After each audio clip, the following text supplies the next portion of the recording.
Good evening, everyone, or good morning if you're in the British Isles or that part of the world, or Iceland, or yes, one of those parts of the world. Good to see everyone. Who's here? Not many. Where is everyone?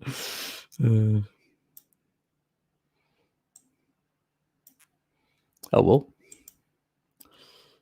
It's probably all these late sessions that I've been doing with you guys, and probably decided I'm going to go and get some sleep, Harry. I don't blame you. Gary's here. It still hasn't come across to the stream yet. It just came through. G'day, Gary. G'day, Lemmy.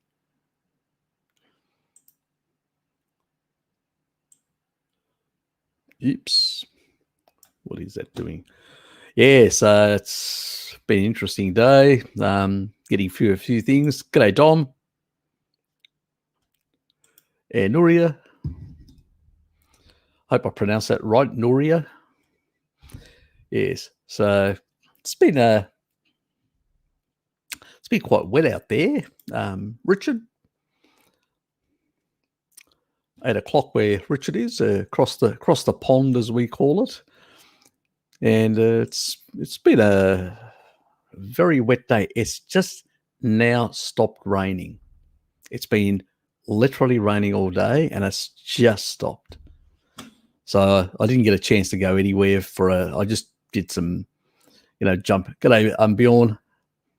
I did some jumping jacks inside my place. I did some other. I didn't do any weightlifting. I couldn't be bothered today.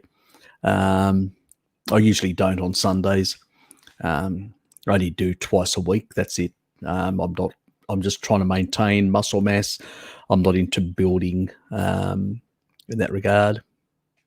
The partner doesn't want me to. So, and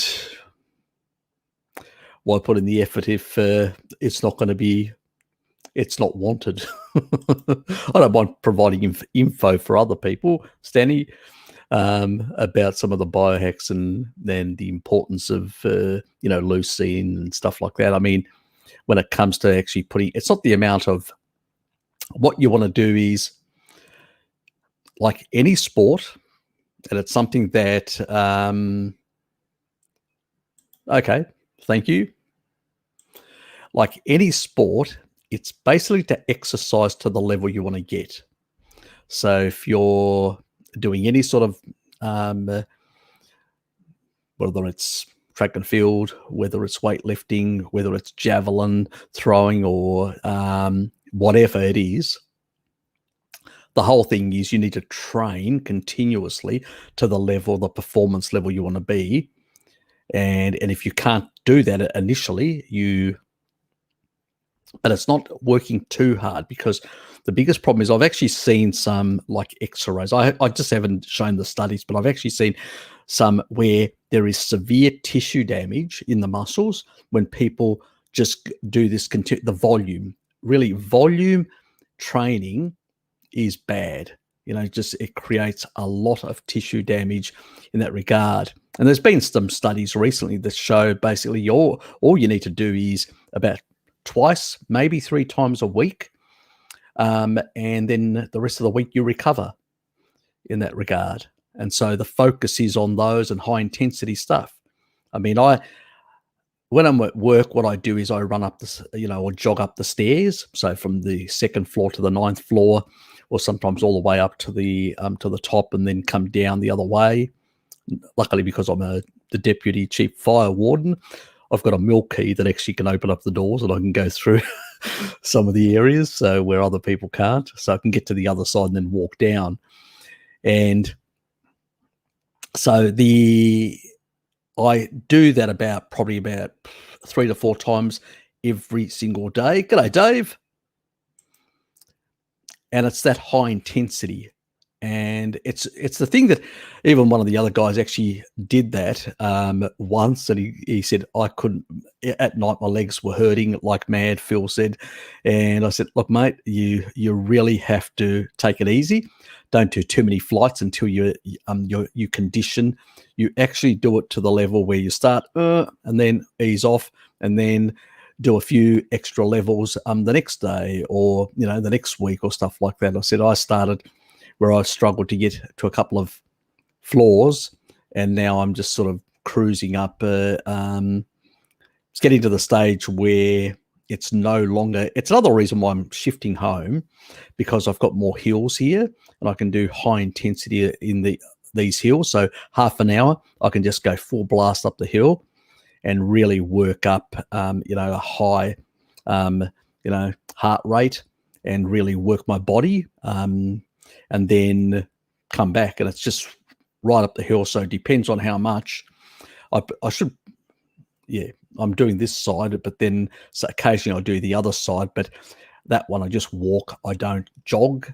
So because it's really steep, and it's really. I think in one of my videos when I was going up, the Knocklofty Reserve, I was doing the video. I was actually going up that, and I was just panting away as I was on the video. So it's it really helps in that regard to do those intensities. And now the sort of the office environment is really not helping, because I'm getting to the 9th floor, but I'm not panting.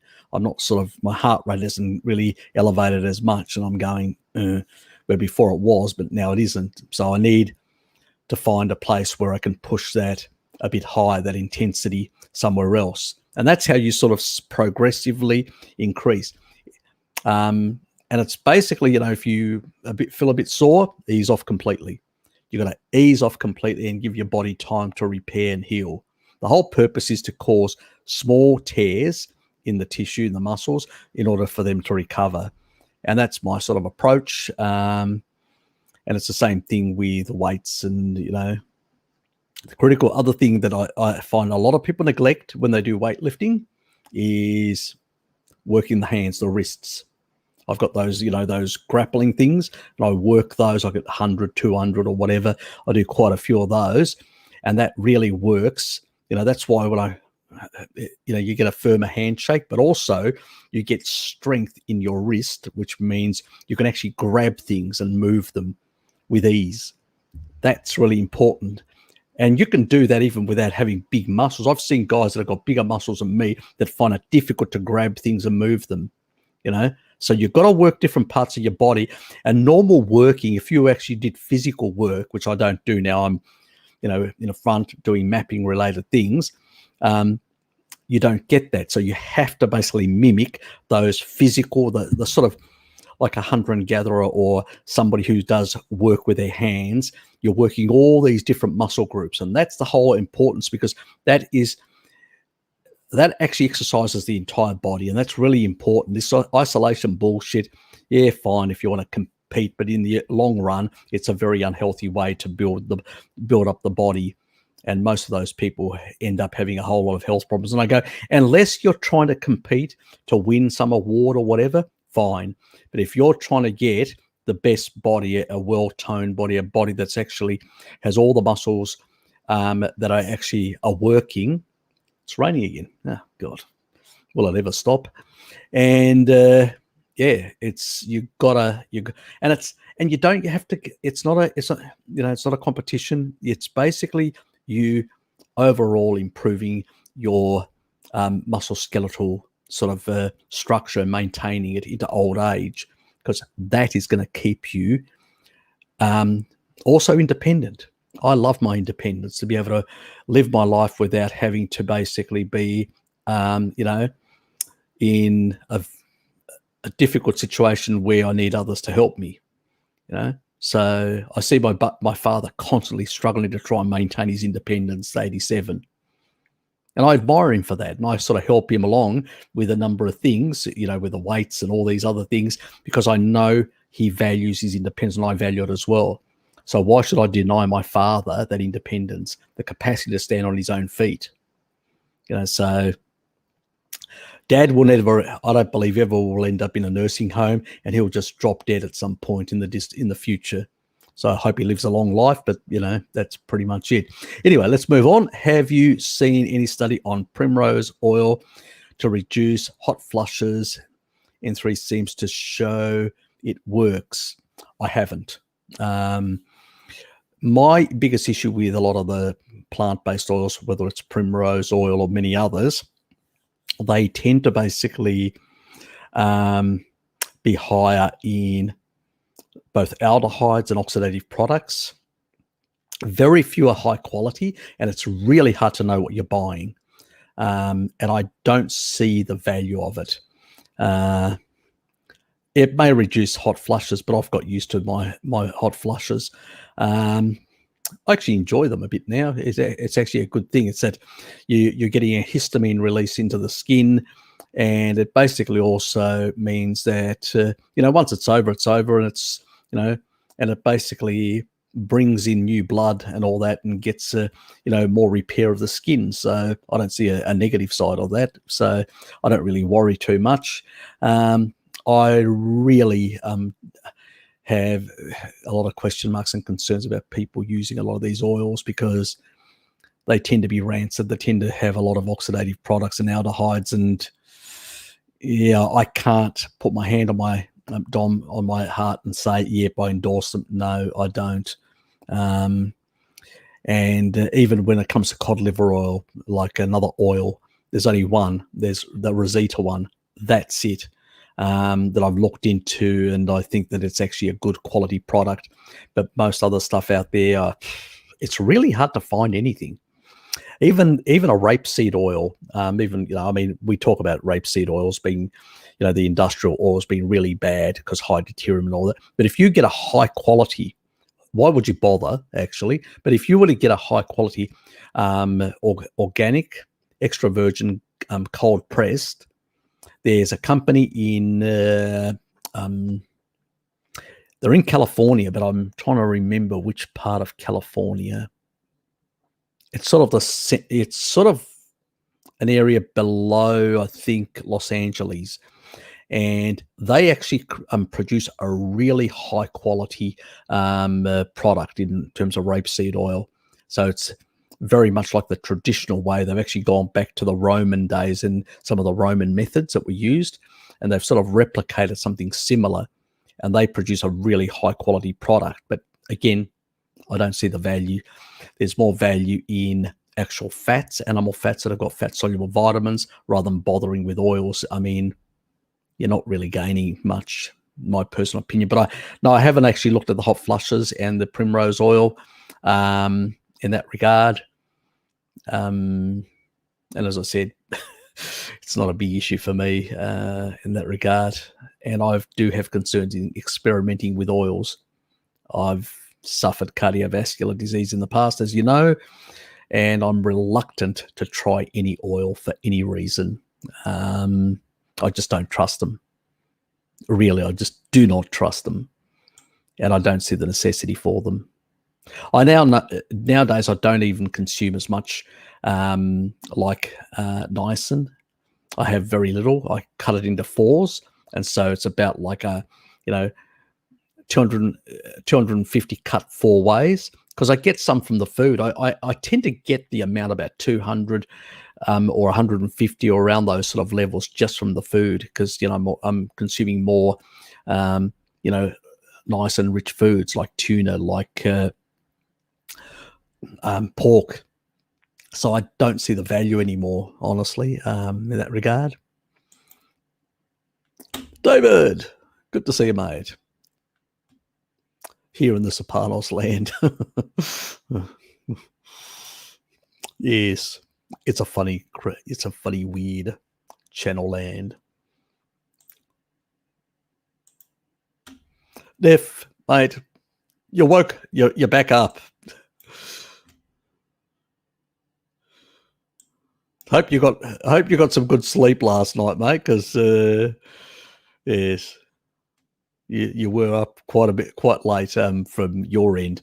Yeah, it's always a hard thing for those time slots in that regard. yeah, it's next Saturday.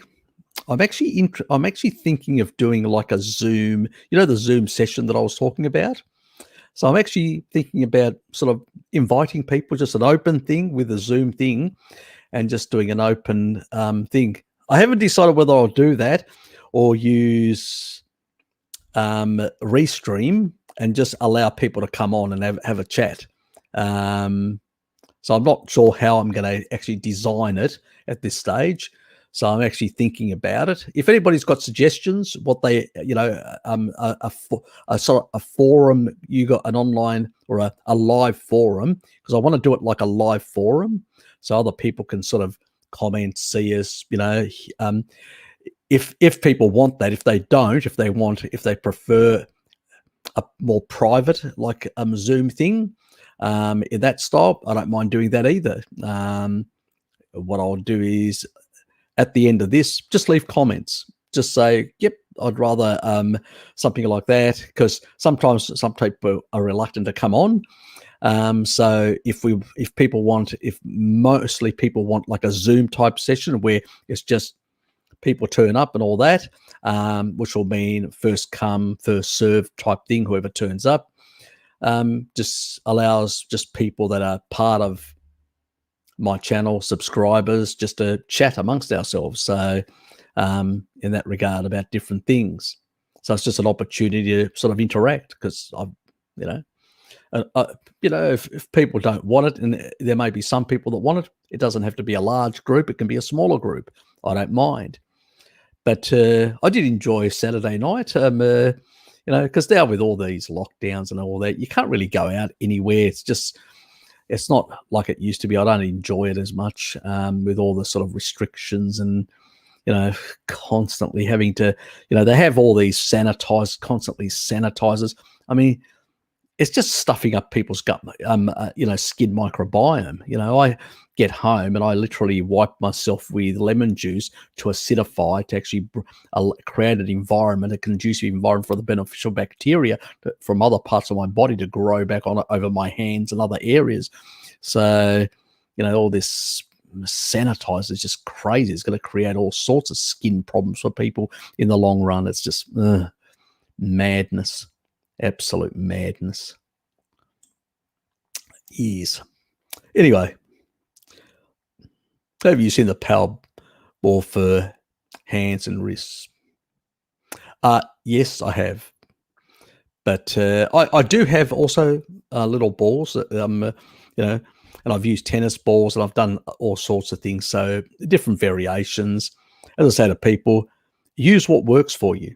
Some people don't have the wrist strength at this stage, to do that. So I say to people, just use something else and work yourself up. You don't have to.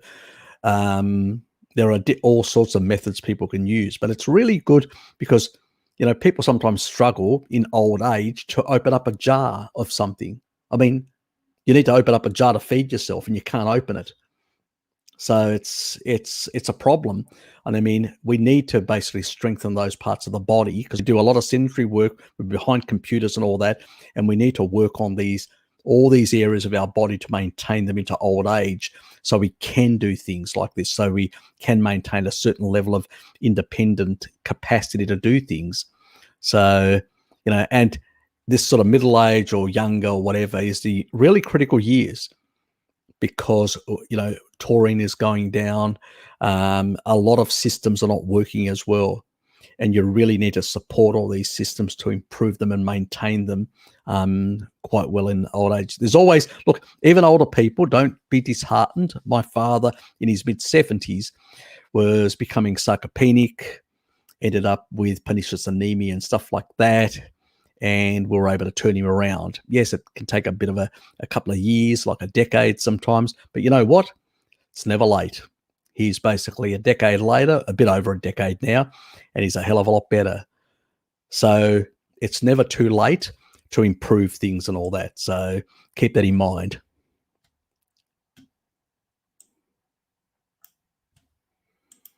A few other people that own certain things. Yes. Yes, too much. Yes. you need a certain amount, but not too much. As I said, your body needs to recover. That is a very important thing. Had a bit of a discussion with Bart. He said, I don't think eating OMAD is optimal for bodybuilding. He was very adamant that OMAD is only way to eat. What about maximizing protein synthesis? Look, remember that your body will, in the stomach, your protein will sit there for about four to 6 hours. Then basically, once that digestion happens, you denature all the proteins into basic amino acids and fatty acids and all that. And so once you get to that, then you start digesting over 6 to 8 hours, all that sort of stuff. So as I say to people, as long as you've got enough leucine in the system, you will, over that long period of time, you will get. That's the whole thing. You do exercise while you're in a faster state. You basically deplete your glycogen. You actually, work those muscles quite hard. And, sometimes, some people, even myself, I sometimes have a gram of, creatine just to increase the pool of phosphocreatine, to basically support the muscle filaments and in their contractile sort of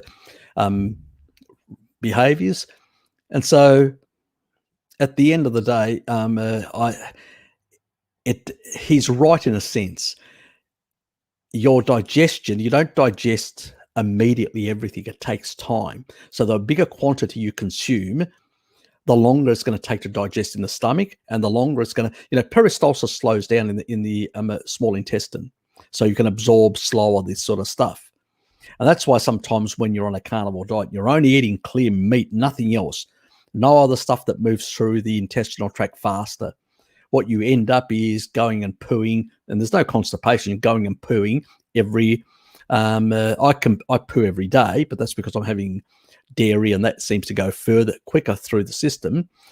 But some people, when they have meat, it takes longer for them to digest, and it'll absorb, and then they get very little at the end. And that's fine. That's good that they're absorbing really well and taking all that sort of stuff. So it's not a question of, our ancestors did OMAD, did 2 meals, it varied. Mostly they did actually a sort of a 1.5 OMAD in a sense.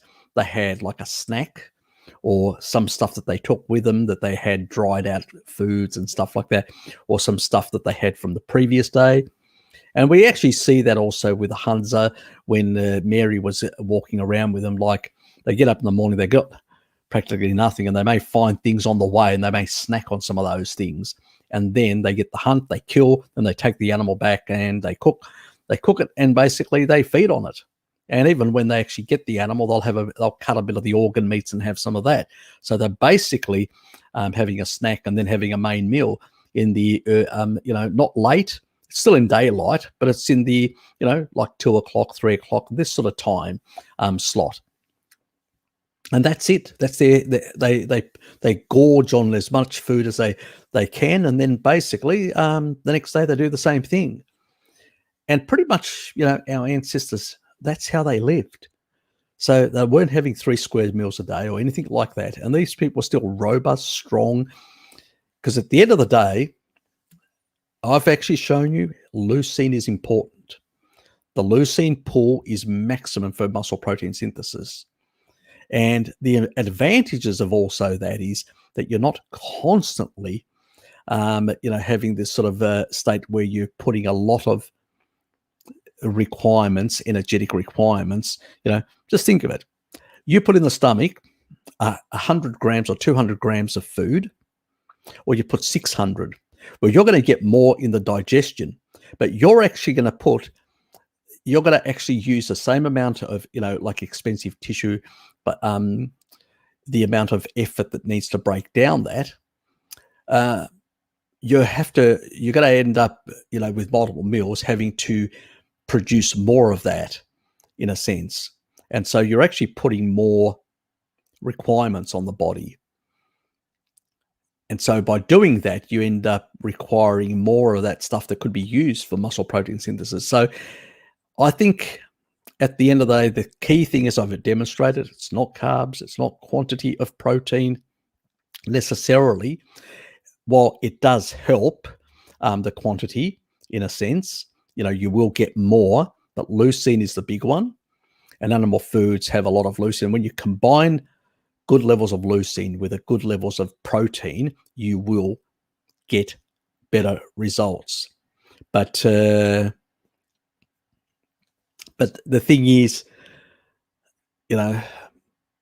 bodybuilding, as I said, I don't believe in volume, and most of the studies, when they've looked at the best results and long-term results in terms of muscle hypertrophy and also health of the muscle, where you get less scarring of the muscle, actually happens when you don't do volume but intensity. The more intense, it's less time and more intense, and that seems to have the far better results long-term. You want some damage to get repair and additional building of those muscle fibers, but you don't want the volume of continually breaking things down without giving the body enough time to repair it and build it, is what I'm trying to say. So, and that's what some of the research is showing, when they actually, and also when they do biopsies, because there's a lot of research out there that talks about this sort of stuff, but there's no biopsies involved. And I go, well, if you don't have biopsies, how do you know? You're just assuming that volume helps. But when studies do biopsies, they actually biopsy the muscle fibers of these athletes. They can actually see, and when they actually scan them properly to see, how the collagen structures are actually, and also the muscle fibers, how they are sort of growing and developing. You realize that maybe this isn't it. And if you look back, humans, that's how they sort of responded in that regard. So you've got to maintain also good quality fibers in the long run, because if you don't, the more damage you do, you will pay for it later on. You may get certain results doing volume or not doing volume. But ultimately, you have to think about long term. What are the consequences? Yes, you can do both and get similar benefits. And there are many athletes that did that. And if you go back and look at bodybuilders, there are many bodybuilders that only trained, twice a week, and they still had massive physiques. But they trained really intensely when they were doing it. And then allowing, because the muscle protein synthesis actually, and the actual building of tissue actually happens after the exercise, post, not prior. So, yeah, I sort of, I don't worry too much about, whether people do OMAD or do 2 meals a day or stuff like that. At the end of the day, as long as they're getting enough leucine and enough amino acids to support that muscle protein synthesis, that's the key to it. Some people can cope with 1 meal a day. Some people can't. They just physically can't. They really feel uncomfortable. Where I can eat, couple of big steaks, but I can only get to about 700, 800 grams. I struggle beyond that, but I can do, 1.5 kilos or more if I do it over 2 meals. And there are other people that can sit there and just scoff down, 2 kilos in one sitting. It's just different, obviously some of these people are bigger than me as well, but also have far more, adaptation capacity to do that. It's very hard. It's a lot of N of ones, and we don't have any real research why certain people have better capacity than others to do OMAD. So it's a really hard one. We don't have research. That's the most annoying. We've got a lot of N of one sort of examples. Spent years following the high carb based pavement pounding training and marathons. See it all so different now. Yeah, exactly. A lot of people just damage their bodies in that regard. But what Bjorn's doing is actually weightlifting, and he's doing it a carnivore style. So that's different. But at the same time, yeah, I know Bart's a bit adamant about 1 meal a day. I do 1.5, so I do a main meal, and I usually do it about 3 o'clock. So I usually have a break at 3 o'clock at work, and that's when I do it. And at lunchtime, I have a snack, and it's usually like a beef jerky and maybe a bit of cheese and stuff like that. And in the afternoon, I'll have my big steak and stuff like that, or a couple of chops. And that's how I sort of get that in the afternoon. So it's sort of, I'm trying to mimic a bit like the tribal, going out, having a snack, and then bringing back the kill and eating it. Is in that sort of circadian type thing that I'm focused on. But that's me. I mean, I don't try and dogmatically tell people what to do in that regard. If you basically eat within daylight most of the time, you will be better for it in the long run. Now, I do eat sometimes in the evenings in social occasions, but that's, you got to do that. It is. Sozo, good to see you. Any idea what causes moles and age spots, skin tags and all that? Insulin resistance, mate. Insulin resistance, that's what it does.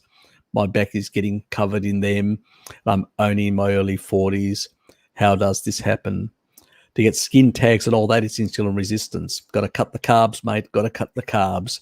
Get rid of the carbs. And you've got to also check your liver enzymes. If you're, drop me a line and give me a bit of a background, Soza, exactly what you're doing. And if you don't want to do it in public, just send me an email and tell me exactly everything that you're doing, food-wise and stuff like that. And, and then we'll get a plan for you. I'll email you back a plan and then stick to that, and that should clear things up. But also I want you to go and do specific tests, liver tests and stuff like that. And you may have certain genetics which may predispose you. So we may play around with a number of supplements initially just to see whether we can clear it up a bit faster for you.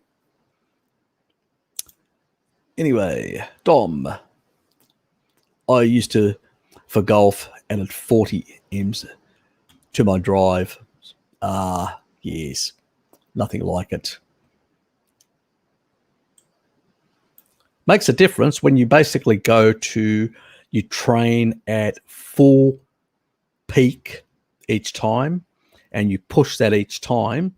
When you actually get out and start doing competition, it's effortless because you've already trained for that level. You are there. Somebody basically wants to do the 100 meters in so many seconds, and they train for that every single day. When they turn up to competition, they're ready to go for that. And that's the whole thing. You need to set your benchmark, where you want to be, where you want to get, and work your way up to that. And you should be always training, whether it's weightlifting, whether it's any activity whatsoever. Even in work, if you think mentally you're trying to achieve something, you need to train, and you need to work your brain to the level you want to get, so you can competently do those tasks at that level. That's what you need to pursue. Anything that you do in life, you need to work to the level you want to get to. Because when you get to that level, then when you actually apply that information to that work environment or investment environment or whatever it is, you will perform at the top of your peak levels. And that's the whole purpose with anything, whether it's mental performance or physical performance. It's an adaptive thing. Once you adapt to a certain level, you can perform at that level. So that's the whole purpose of training. Even when you're mentally training yourself, you are learning to adapt to a certain level of performance. And it's an adaptive system. And our bodies are great at adapting to things. Once you do it and you push your body to that level, it learns to adapt to that level and learns to, it no longer feels painful, so to speak. would things like spring exercises also be useful? Keep an eye on your forearms recovery with power balls. It depends what you're trying to achieve, what your goals are and stuff like that. I always say to people, work out where you want to be and train accordingly. So that's the key thing.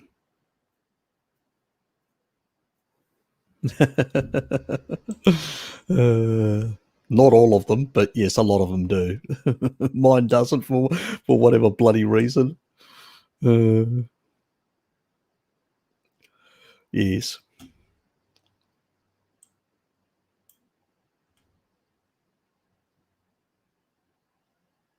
Oh, okay. I don't have any of those, mate.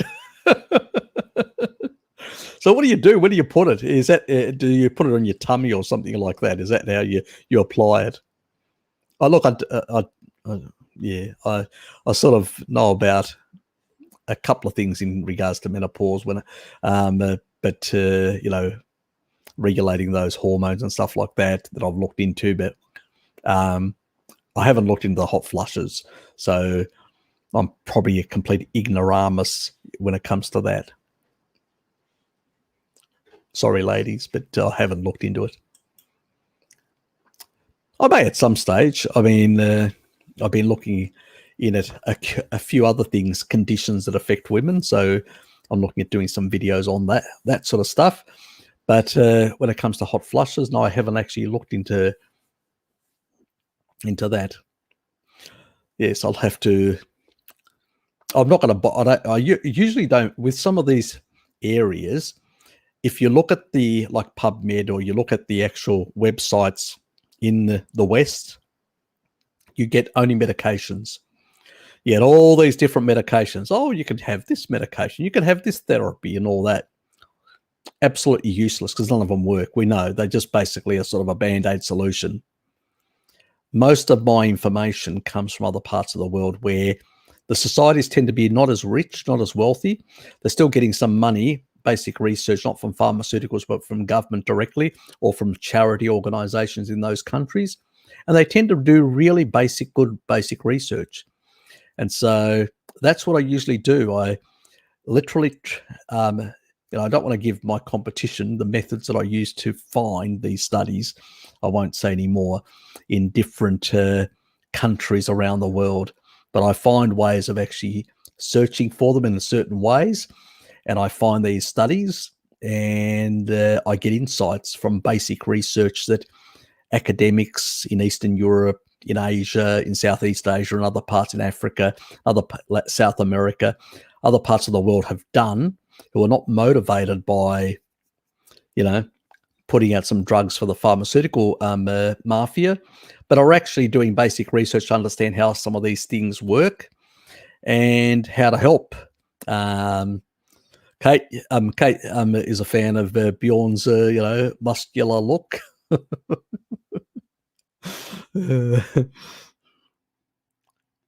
Yes. Actually, my muscles aren't that big. They used to be bigger when I was younger. I know, look, because I used to do weightlifting when I was back in my, my teenage years and my late teenage years and all that, 16, 17, 18, through that period and onwards for a couple of years. And then I sort of, in my 20s, I sort of dropped off doing all that. But I used to have bigger muscles, I mean, nowadays, I'm just, that's it, it's not that big. I used to have slightly about that much more, beyond that point. And Dad used to have muscles like this. I'm not kidding you. He's shorter than me and he used to have muscles like this. He was just built like a machine, like a, one of those Terminator things when he was young, because a Boilermaker World, he used to lift big pipes and stuff like that. He was just, oh God, you couldn't, me and my sister used to jump on him to try and move his arm, and you couldn't move his arm. It was that strong. It was like iron, it was just absolutely strong as.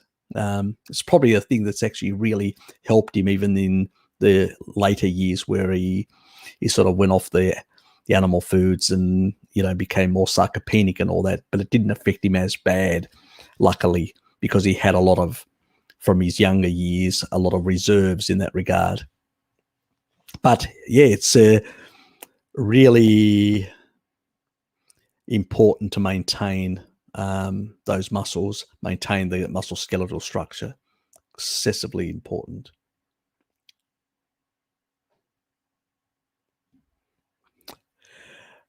Look, send me some information and we will talk, in those regards. But skin tags are usually a sign of insulin resistance in most people. And there could be some underlying issues there. So you may have to go and do a few. Yeah, exactly. Bjorn agrees with me. Look, I've seen the studies looking at some of these sort of characteristics that you find them in people with diabetes. So, you may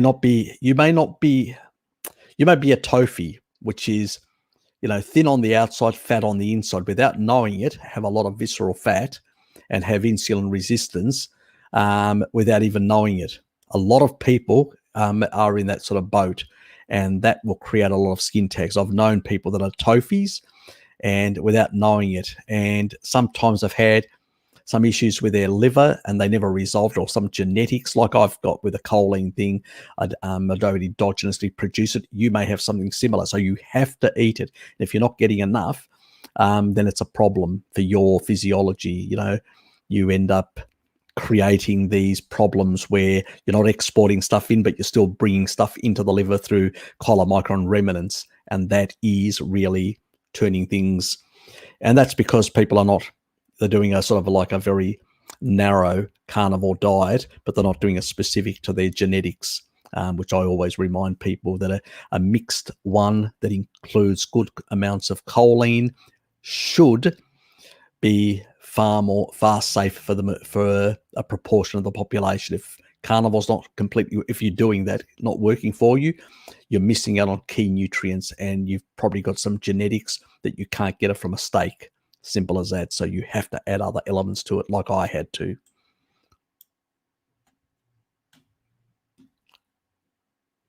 Yeah, it is. It is very important for longevity strength training.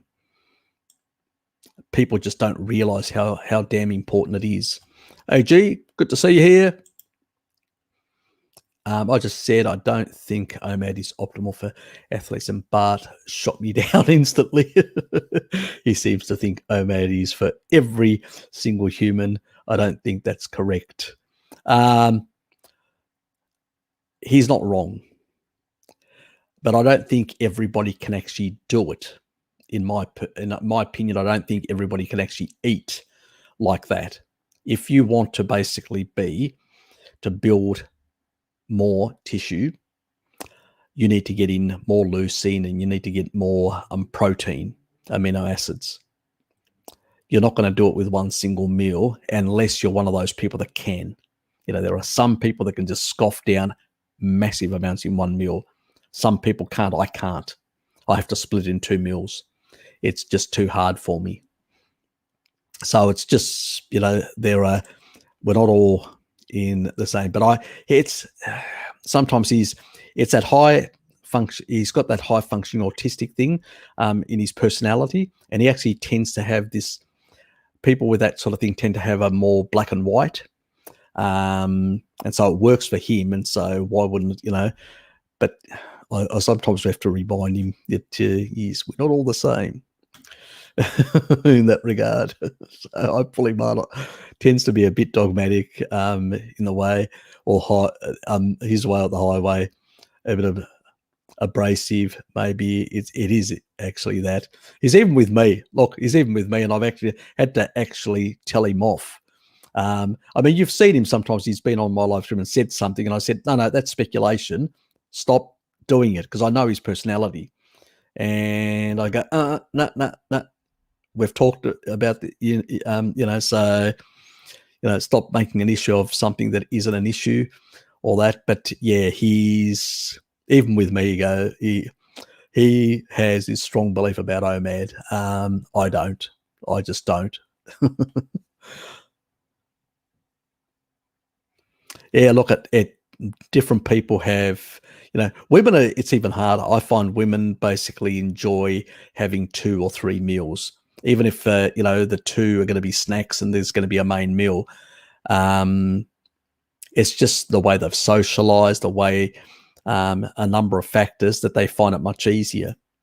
So as long as they can compress the meals into a shorter amount of hours, that's also very healthy, because you're not basically constantly, putting a lot of effort to the body to work, especially the stomach. I prefer, getting it in, moving it on, and then letting it slowly through the gut, be absorbed over multiple hours in that regard. So, but that's me, so, I mean, I'm a bit more grey and a bit more flexible on those things. I know Bart isn't, but that's Bart for you, you know.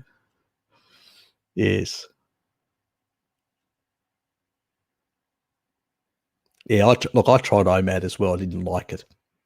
I'll be honest with you, I don't like OMAD. I like having 2 meals a day. I don't 3 meals a day, it's just, no, I'm not interested. I just don't. But 2 meals a day, I find it works better for me. Other people, it's 3 meals, it will work. It depends. We're very different, all of us, in the way and also the relationship we have with food is going to be different. And I'm saying, at the end of the day, okay, let's say you have 2 meals a day or 3 meals a day. You're going to have less quantity food.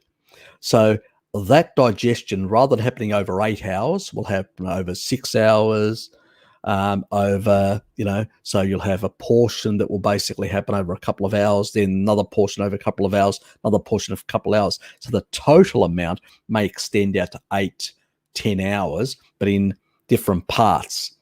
Where if you have a much bigger meal, it may compress. That means the digestion may compress from 6 to 8 hours rather than 10 or 12. But at the end of the day, if you're eating the same amount, you're still going to get the same amount in. The digestive tract and the stomach will all adjust their timing to absorb that food. So I don't really see a big issue with it. It's more, for me, it's more the timing of getting it in. I try to compress the time of feeding, because you're getting all these sort of hormonal signaling and all that. And I like to basically get the food in and then allow the food to be absorbed. And I like the body to sort of go down, because initially you get you'll get spikes of different things, and then things come back to the normal range, to not as down when you're fasted, but slightly higher, but at this much, smooth pace and just slowly digesting for the rest of the day. And that's fine. Some people, as I said, 1 meal, they're fine. Others 2, like myself. Bjorn, 3. Many women, I find, also 3. Some 2. It depends on the woman, But I rarely find a woman that actually feels that enjoys 1 meal a day. I know a lot of women that have tried it and have literally hated it. So, yes. Yes, thank you, Kate. Yes, please hit that like button. So the YouTuber AI will love me, or not be nasty to me at least. Probably not love me. That's a bit pushing it with a YouTube AI, but at least be nice to me. Sometimes OMAD works for me, but I feel hungry later, going to eat something else. Yeah, that's what I find. I have to have 2 meals. I usually have very late a meal, so I don't break my fast until about midday, and then I have that, and then at about 3-ish, I have my second meal. And then, I tend to be quite full at that stage. and I'm full and my stomach's going, you got plenty of meat in there, you got plenty of food, yeah, we're fine. And then most in the evening I may have, one of my colas, but I do tend to change it from either the cola or one of the others and all that, because I don't like getting the same probiotic stuff in, and sometimes I just don't have anything and just have the milk and that's it in the evening. So when I get home, I sort of like to just have a glass of milk occasionally. Not every night. Sometimes I don't bother, but and tend to enjoy it that way. You got to make it part of your routine and life, and it has to work for you at the end of the day. And as long as it's species appropriate foods, I don't really have a problem too much. I don't know why people get so politically wound up about how other people eat. I don't. Your body, you want to eat that way, fine, as long as you're eating species appropriate. If you're not, don't come to me complaining that it's not working for you if you're eating crap. I mean, if you're cheating too much, well, it's not going to work for you. Harry, thoughts on Mary suggesting using inulin powder to attach to glyphosate and other opportunistic bacteria because they are fat soluble? I tend to basically look at if you're not eating that sort of food, you're getting very little glyphosate, and your detox system should deal with it basically in that regard. So yeah, I don't think that it's going to be a big problem. It's usually, and as long as your liver is working, because at the end of the day, your liver has to work well.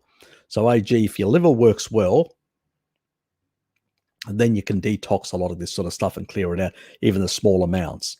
And so I focus more on, yes, look, you could use things like this, but I focus more on things like fixing the liver as a priority with our alpha-lipoic acid and stuff like that, with taurine, because taurine is a sulfur amino acid, which helps with detoxification. And I prefer supporting the body for that. I mean, what the foods have glyphosate in them? Well, it's plants. It's plants. So if you get rid of the plants, you're going to have very little. And unless you're eating foods that are, that are grain fed, it's only then you may get some in. And you're not going to get a lot, because even that animal has a detoxification capacity. In particular, pigs. People don't realize pigs are massive. I mean, they can get into absolute feces and everything. If you give grains to a pig and you give grains to a cow, the cow will retain more glyphosate and more basically some of the negative stuff than the pig, because the pig is basically designed to eat anything and everything and detox. Its detox capacity is way higher. It's designed to be in filth. So it can cope with all sorts of manner of stuff. So if I was basically given the option of having a grain-fed cow or steer or a grain-fed pig, I'd have the grain-fed pig. And I've actually shown some examples of, even the fatty acids and a whole lot of other things there and other substances. Remember when I showed those studies between the foraging pigs and the non-foraging pigs, and there wasn't much difference. And some of them were actually better in the non-foraged. So it's not all black and white as some people make out. I still basically buy foraged in Tasmania. And the reason for that is because I prefer animals are basically treated, and provided an environment they provide. And, yes, exactly. Hail the mighty pig. Exactly, Bjorn. And that's why it's an animal that actually is really good, and it's the reason why people didn't have any problems. You go back in history and you look, people were eating shitloads of pork and shitloads of lard. Cincinnati in America was porkopolis, and they supplied the entire eastern seaboard of the United States. and people didn't have any diseases or anything like that. And those pigs were also fed grain. Yes, they were fed grain in those areas, and I didn't see much disease of the modern civilization today. So we need to sort of have a reality check on some of that sort of stuff. There's a lot of mischiefness or propaganda or myth making that's actually happened without any real research in the paleo community in particular. So that's where a lot of that comes from. Now, even I hear sometimes people say about glyphosate, and they talk about glyphosate in terms of a lot of that, but the glycine thing with glyphosate, and I'm going, well, that's actually wrong, because there's no active site. It can't actually bind. So it's the structure. There's a, what is it called, a phosphonate group in that location, and so it's not the same thing. It can't bind in the same way, and so it's sort of a non-issue. I mean, I know Stephanie, she does a lot of things on sulfur metabolism and stuff like that. She's done a bit of research and put some stuff out. She comes from a computer background, computer scientist background, but I don't think she understands this part of, basically, if you look at the actual receptor sites between glycine and glyphosate, yeah, I think she's got that part of that science wrong. But on the sulfur side and sulfonation and the negative charge and stuff like that, I agree completely with all that, and earthing and stuff like that. There's a lot of good science in that part in terms of sulfur, and also because sulfur also you've got basically like a ring of oxygen molecules. And so on that sort of side with the red blood cells, she's got a really good hypothesis in that regard. But on the other side with the glyphosate, I think she's on the wrong path there. Glyphosate for me is more a damaging problem for the gut microbiome. It's got this antibiotic effect. It really is bad, in particular for lactobacillus. And lactobacillus is really important for a lot of digestive related issues. And also, it's the thing that we get from our mothers. When we come out of the birth canal, we get the majority of bacteria we're actually getting from our mother at that moment is lactobacillus, all the different strains of lactobacillus. And you need B vitamins, which come from animal foods, to maintain them. And you need the sun, because they are really, out of a lot of the bacteria, they're very big hogs of vitamin D. I have no idea why they love vitamin D so much and they need it. It may be due to the way they produce their B vitamins, and they need more vitamin D than some of the other bacteria. But the reality is, the reason why they have shrunk in the amount that they are in the gut is because of lack of animal foods and the sun. And I think that's what has created a lot of the gut problems, not only in the communities like the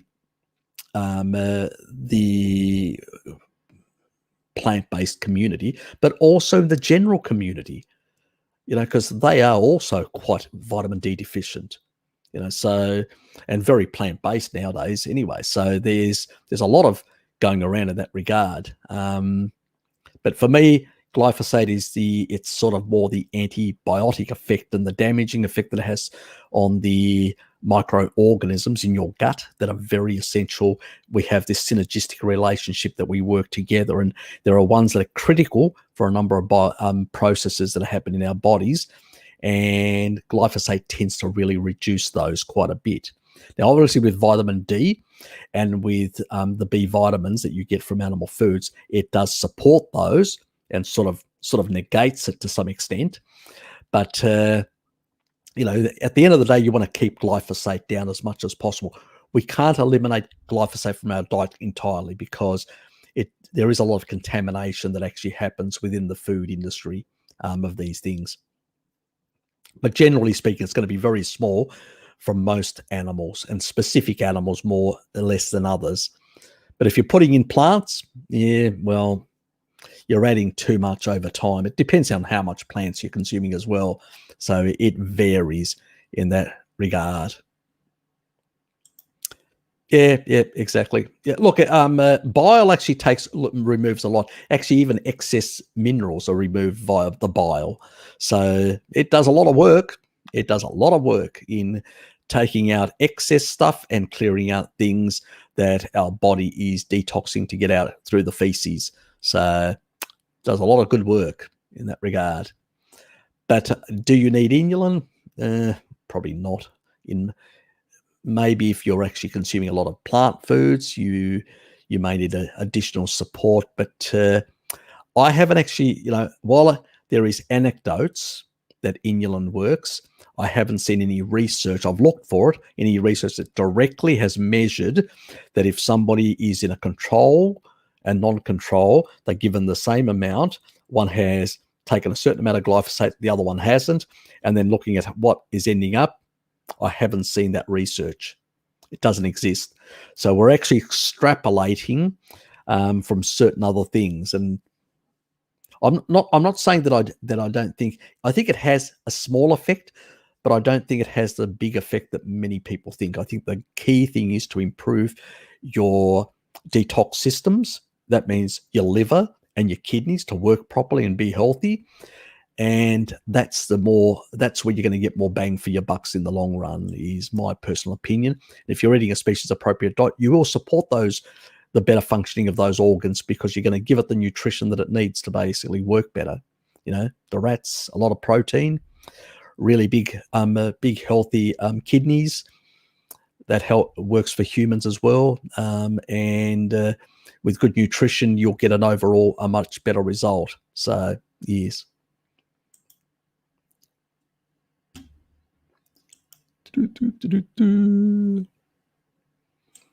Talking between yourselves. Good. Yep. Whatever works for you, mate. Whatever works. Yeah. I don't get into discussions with Bart anymore about OMAD. I just think I just avoid them. I think Richard does the same thing, I suspect. G'day, mate. Beef based. Good to see you here. Lots of that is down to genetics. You can get big, but body is always trying to go to the optimal size, I think. Yeah, it is. Genetics do play a big role. There are some people that have got genetics, which is really hard to build muscles. It's really hard. And they just have those genetics. I've got genetics where I can build much easier. My dad's, from dad's side. But there are other people. I mean, I've got beautiful big calves, and I don't even train calves. I do no training on my calves, and I've got big calves.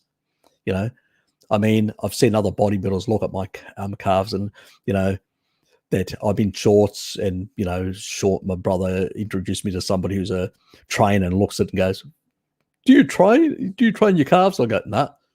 And you can see the envy. Ooh, you arsehole, you've got genetics that give you good calves. You could see the absolute envy. And it's just, yeah, I've never trained my calves. I just got big calves.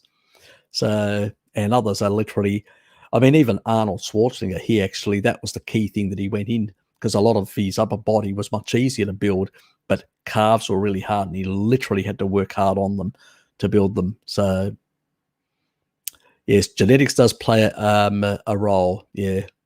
Myostatin is another one of those things. But there are myostatin inhibitors. I've talked about them in the past, and I'm going to do a video at some stage on it, and if you're going to do some of that stuff, how to do it safe as well. So there are, but I was still in two minds whether to do it or not. To be honest, it's just the way it is. Thanks, Richard. Thanks, mate. Oh, does he? Oh, I got to put that up. Did you realize Roy had super chats available? Yeah, Roy does. Harry doesn't. Thanks, Richard. Thanks, mate. Yes, it appeared all of a sudden without me knowing that they'd actually activated it. because they don't tell you. It's just they say, "Oh, we'll inform you." No, they haven't. I didn't receive an email, so it's a bit like that. They're a bit funny, YouTube in that regard. But yeah, they are what they are. As I said, there's not a requirement on this channel to gift me anything. If you want to shout me a coffee or something like that, fine. It's up to you. It's not a requirement. I turned on the monetization when I went over 1,000, and that's basically because they put commercials on my channel, so I might as well get something from the YouTuber mafia out there. But I've noticed I've actually recently they're going through and looking at swear words and all that. And a lot of my live streams are going to end up becoming demonetized anyway, because there's too much apparently foul language. So I'm not going to get much out of them in the long run. So I'm not really that worried. I've got a day job, so I'm fine. I had this playing whilst I prepare dinner. My family knows Harry's voice now, and my mum has recommended Harry's videos to friends. Oh, thank you. I do pass on my regards and thank your mum for doing that. That is a really nice thing. It's a kind thing to do. So, thanks, Kate. And g'day, Sil. Nice to see you here. That's a wave. Watched a news item about nursing homes. Poor bugger in the shop. Shop was given a sandwich made of half piece of bread and a micro planned piece of ham and a cup of tea. Yeah, it's bad. It's really bad in that regard. And this is the reason why, if you take a look at nursing homes, once somebody gets into a nursing home, they struggle to get out of their seat in at least a year or two, because they waste away, not enough protein. These are businesses in many cases, and and it's because we've got the calories in, calories out nonsense, and everything's a calorie, doesn't matter what it is. These people are deficient in protein. And as I've said, because I showed that, about the leucine and the muscle protein synthesis, that leucine is the most important thing, the video that I did. If I was running the show, let's say I was Prime Minister tomorrow of Australia, I would mandate with legislation that these companies need to supplement leucine, at least 3 grams of leucine a day for these old people, because you need 2.6. And I suspect that even, because I know these buggers would not increase their quality of food, but at least they would hold on. They would get some muscle protein synthesis and would hold off the complete deterioration of these people, because that's what's happening in nursing homes. It's, and in many cases, because they're in such a bad state, because of these corporates, the way they run their food budgets, the people that work in those are getting paid shit money. And on top of that, a lot of these old people become sarcopenic, they have muscle wastage, and they end up not even be able to get off their asses. And so in many cases, there's not enough staff to look after them. People have shit themselves and all sorts. It's a mess. It's really bad in that regard. Oh, baby Kate has just basically given me a bit of dosh. Thanks, baby Kate. Oh, love from baby Kate. Oh, thank you.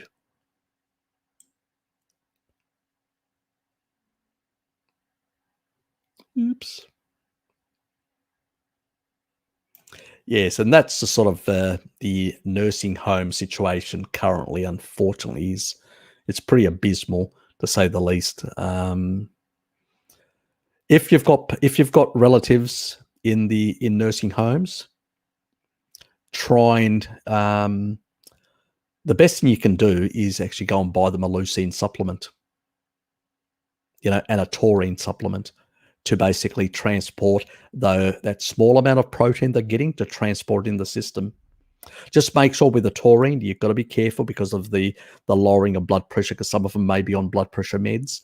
So you've got to get them just, at the lower levels, unfortunately, and have somebody occasionally, periodically come in to make sure that their doctor is adjusting their meds in that sense. But the key thing, probably the safest thing to do, is getting 3 grams of leucine into them every day.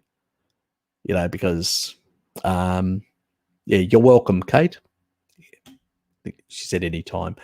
Yeah, so it's critical. It's a bad situation. Jay, good to see you, mate. It's a really bad situation in nursing homes, and it's getting worse. It's really getting bad.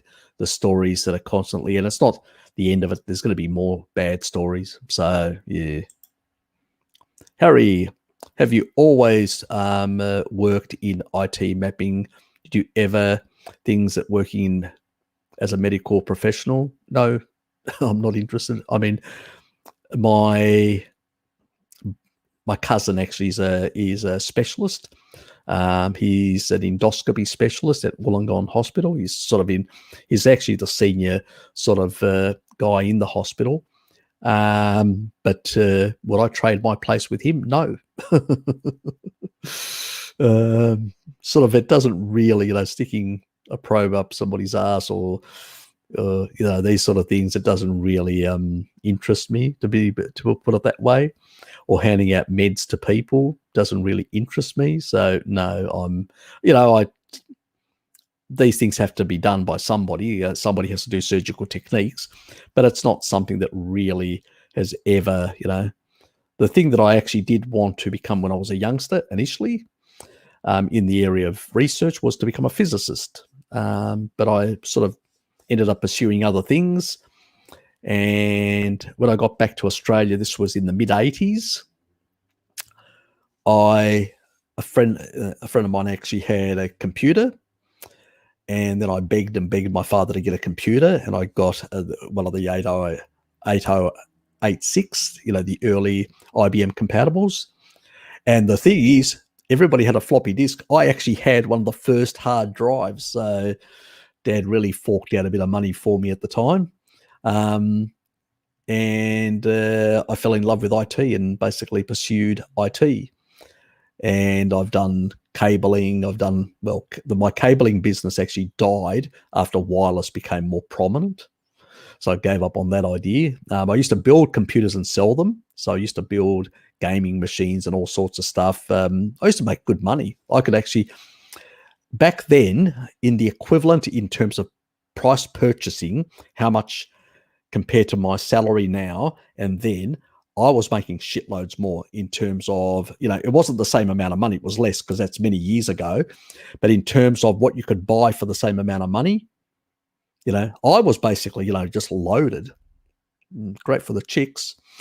But, and that was basically by just selling computers, because then they were very expensive items. And as they became cheaper and cheaper, and then eventually the Harvey Normans of the world and the JB Hi-Fi outlets started bringing them in from China very cheap.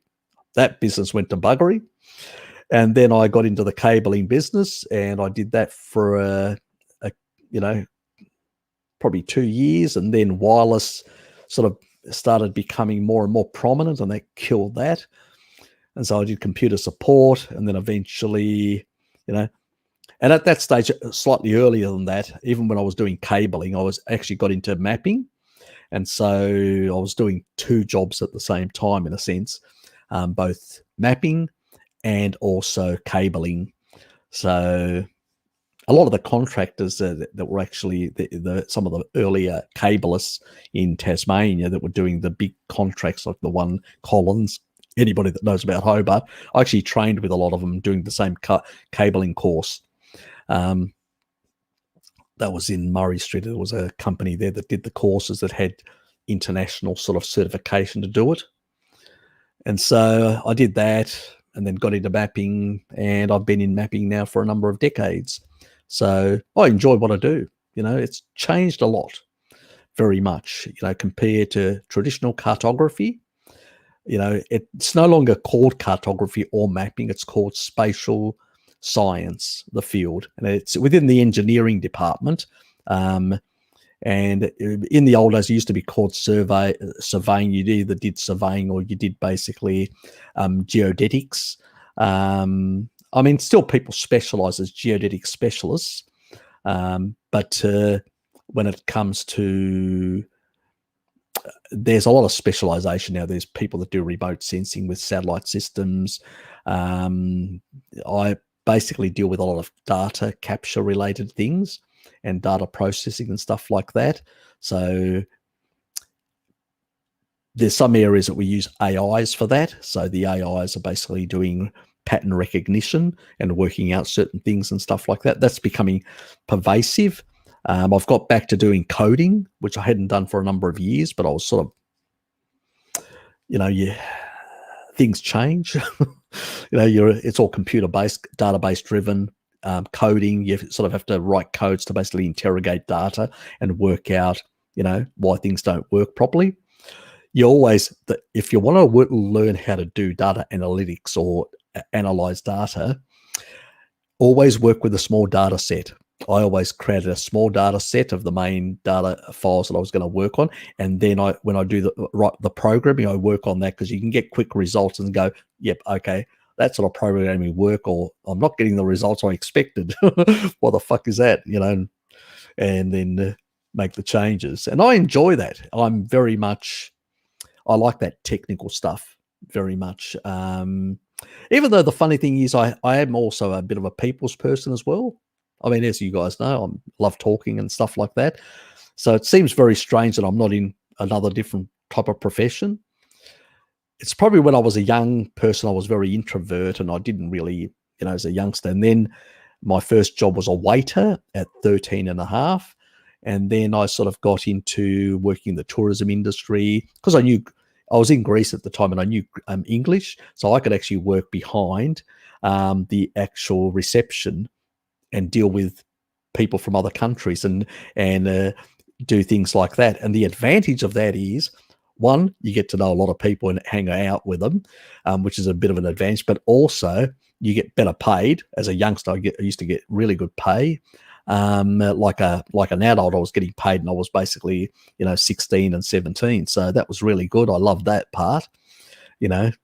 Always find things that basically can enhance your in that regard, so you get more bang for your bucks. But there's always niches and stuff like that. And so that's where I acquired those skills, from that environment. I came out of my shell, you could say, as a youngster, and transformed myself. And I have to thank my uncle, mum's brother, who basically encouraged me to get a first job at 13 and a half, because he said, I don't want you sitting around being lazy. And, I live by that. I think that delinquency comes from not doing things. So, yeah, look, I've never had an interest in the medical stuff until recently, about a decade ago, when my heart condition, changed my whole world, and everything went in a different direction, I realized. And then when I actually I realized that academia had nothing to teach me. I realized that I wasn't going to basically go back to university in my 40s and basically try and actually start a different career. I said, bugger that. I've invested too much in what I'm doing, my, pension fund and stuff like that. I didn't want to give that up. So there was no reason for me to go back. Why bother, So I do my own things for my own income, investments and other things, plus my lifetime pension type thing. So I've got those things. I've got the the long-term 5 years time security type thing. So I don't need to. Maybe when I retire, I may consider going and doing something just out of interest than anything else. If I've got depending, unless I jump onto some other bandwagon. I do have some business ideas to start up overseas, some sort of franchise. So that's a different thing altogether. So I don't see the value. I have studied archaeology without being an archaeologist. I've studied history without being a historian. I've studied physics without being a physicist. I've studied a whole lot of different things without being any of those things, like my ancestors. I don't think necessarily you need to basically say that I have to go to an academic system to basically become someone. In many cases, those systems will basically brainwash you with garbage. It's best to learn yourself. You will learn far more. Obviously, if you want to get a good career, you need to basically develop skills in a specific area like I did. to basically get that job. And it's got to be something you love. I love IT. I love mapping. I love those sort of areas. If I didn't, I wouldn't do it. So for me, it's not a stressful thing. And I've got so much knowledge in my field that basically they need me more than I need them, in a sense, if you get what I mean. So, yeah, I don't see the need, AG. But, other people have different opinions, but I'll live my life the way I want to, and I always have. So I don't think they've got anything to offer me. I speak to some of these people and I seem to have a much deeper understanding of what's happening than what they do. And they still, in the old paradigms, calories in, calories out. They got no idea about deuterium, no idea about, photoreceptors around the body. They got no idea about a lot of things. Yeah.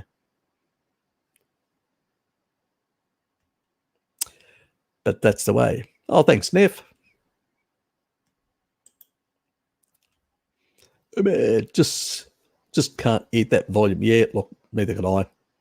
Don't know how Bart does it, but some people just do. I mean, you can see basically even Sean Baker, he has that tendency. He can sit there and just scoff down massive amounts, and he still can go. He literally wiped out 2.5 kilos, I remember once, and he still basically said, oh, I might got to eat a bit more. It's just some people can do that. I just can't. Yeah.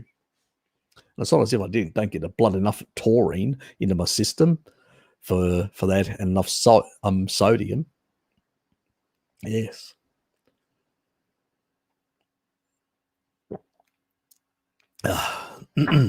My throat is becoming dry. If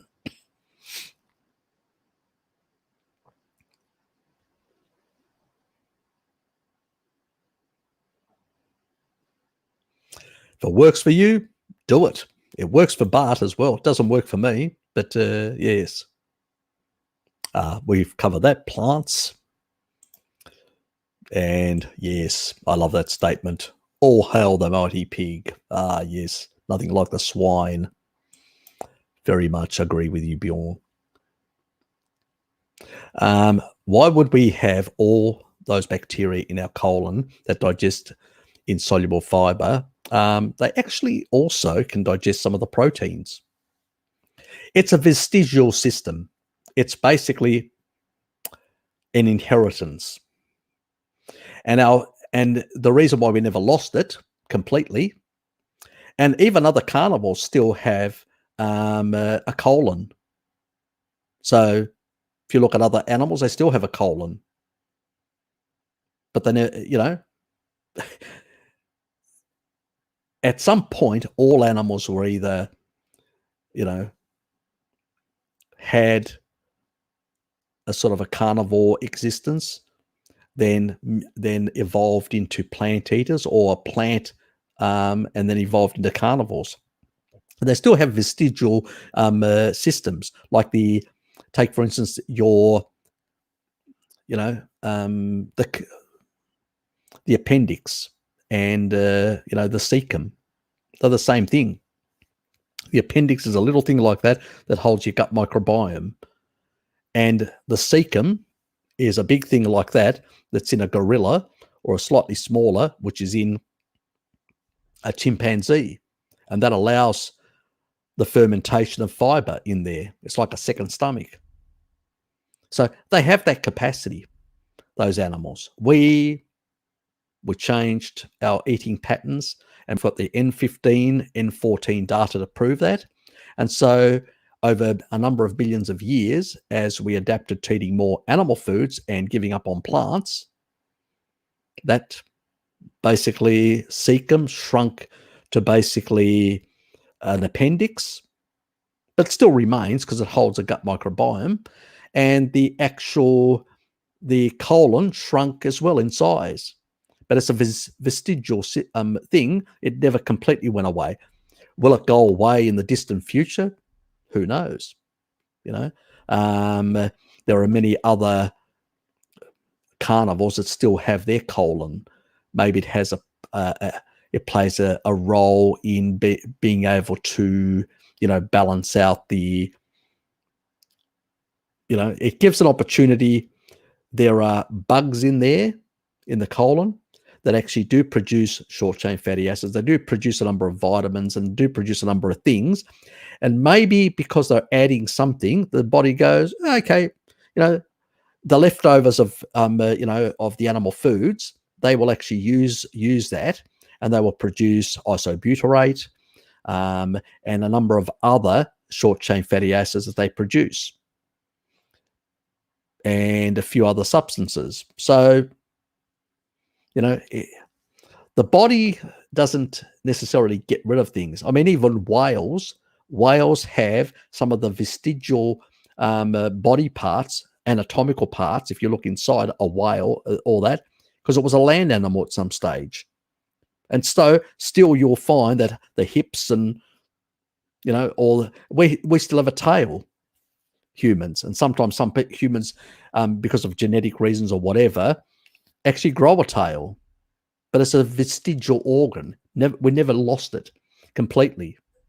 So will we lose it in the future? Maybe, if there's a reason. Maybe by sitting down all the time, it may be eliminated because of sitting, because of posture changes.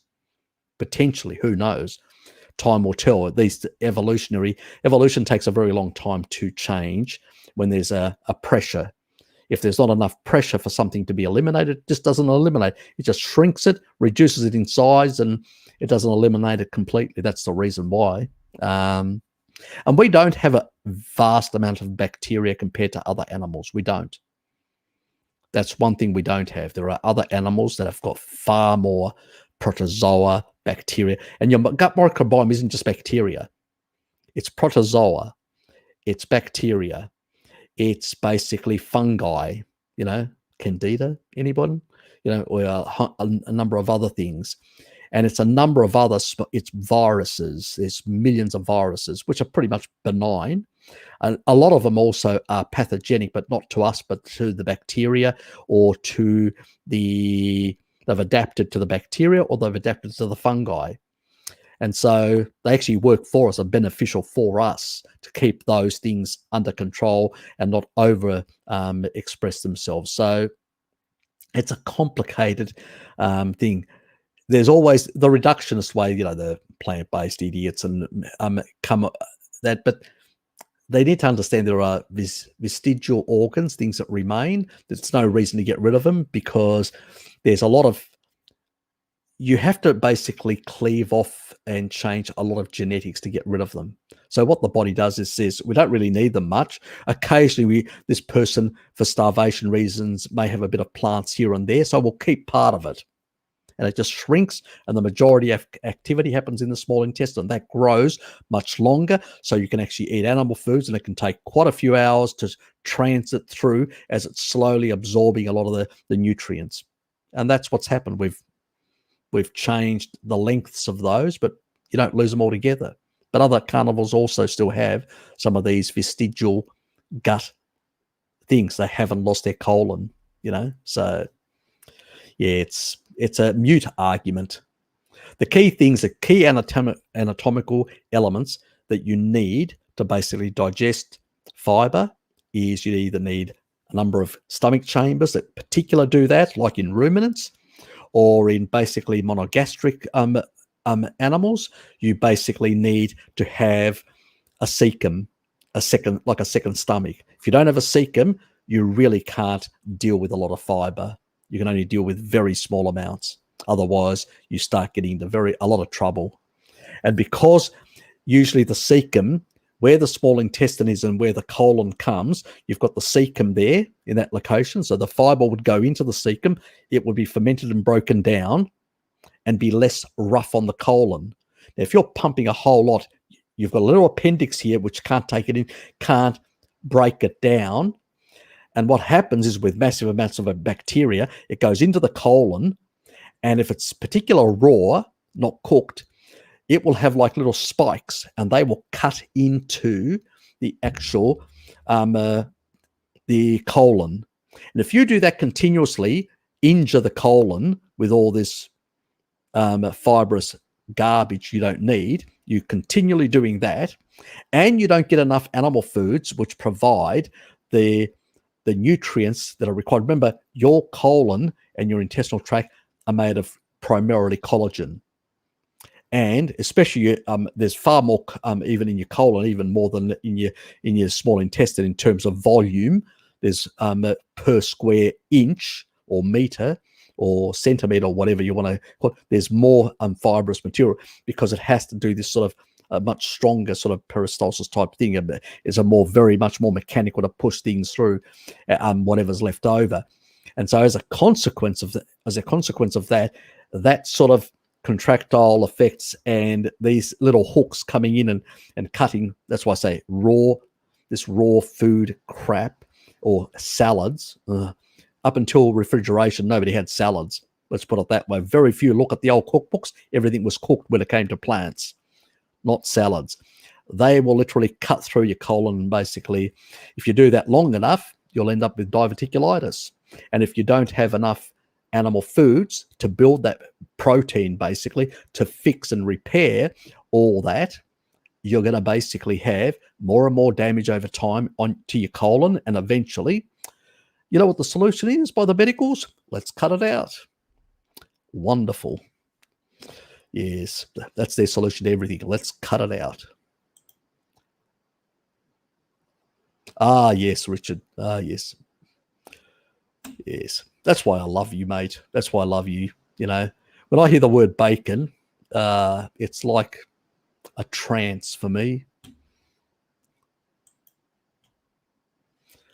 Your biome adapts to what you're getting. Yep. Pretty much it does. It very much adapts. And it's a dynamic. It's very dynamic. I agree with Bjorn. It's very dynamic. The gut is a dynamic system. It's constantly in this flux and change based on what's coming in and all that, and varies. Yep. You got me on to pork, Harry, and now a pork demolisher. Porking delicious. Yes, exactly. Yeah, I could never see as I said to people, I could never understand the logic of this hostility to pork. I think the reason that we have this hostility to pork, where I think it comes from, is if we go back in history and we look at the early histories, the majority of fats around the world were like lard. In America, lard was just king, and pork. Cattle wasn't consumed a lot. Beef wasn't consumed a lot. I mean, even the chimps consume pork. They chase after little piglets occasionally, and that's what they eat as well. So it's been in our diet for a very long time. So there couldn't be anything wrong with it. And it's been that. But see, the first food, the more popular dishes and all that were pork-based. You go to Okinawa, it's all pork. You go to Sardinia, a lot of the actual goats and sheep and stuff like that are more used to, like even in Greece, you occasionally have them, like for Easter, we will have goats and sheep and stuff like that. But you occasionally have these animals because they are there to produce dairy, primarily. It's not there to be eaten as much. But the pigs, that's where you get the larding, because they've got a lot of fat. So they provide you with the fat that you need the cooking fat. And the other part is, a good amount of meat as well. So that's why pigs were the most popular dish. You go to Germany, the same thing, until, the post-Second World War, where the sort of the hamburger culture came into Germany, into West Germany in particular. Prior to that, pork was king in most of the northern parts of Europe and all that. You go through the Pacific Islanders, all the Maoris and all these populations and all these other, they actually, as they move through the Pacific, the thing you can take with you is pigs. You can't take ruminant animals, but you can take a pig and you can feed it scraps, which you can eat and consume. And then when you get to the island, you can eat all the scraps on there. You don't really need to have, a lot of those islands are basically sandy islands. They'll eat the scraps of the humans, So that's what pigs have always done. And that's why they're great detoxers compared to other animals. So I have I've never understood why people are more concerned about grain-fed pork compared to, I can understand with beef, yes, that's not their natural diet, but pigs will eat anything, including humans, if you throw them in and cut them up. Apparently, that's what the mafia people used to do. Yes, disposing of bodies.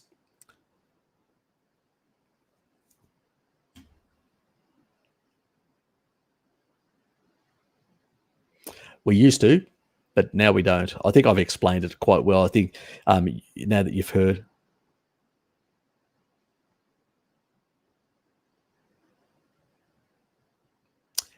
Yes, there are. I just haven't done the stuff. At some part, I will do some of that stuff in that regard.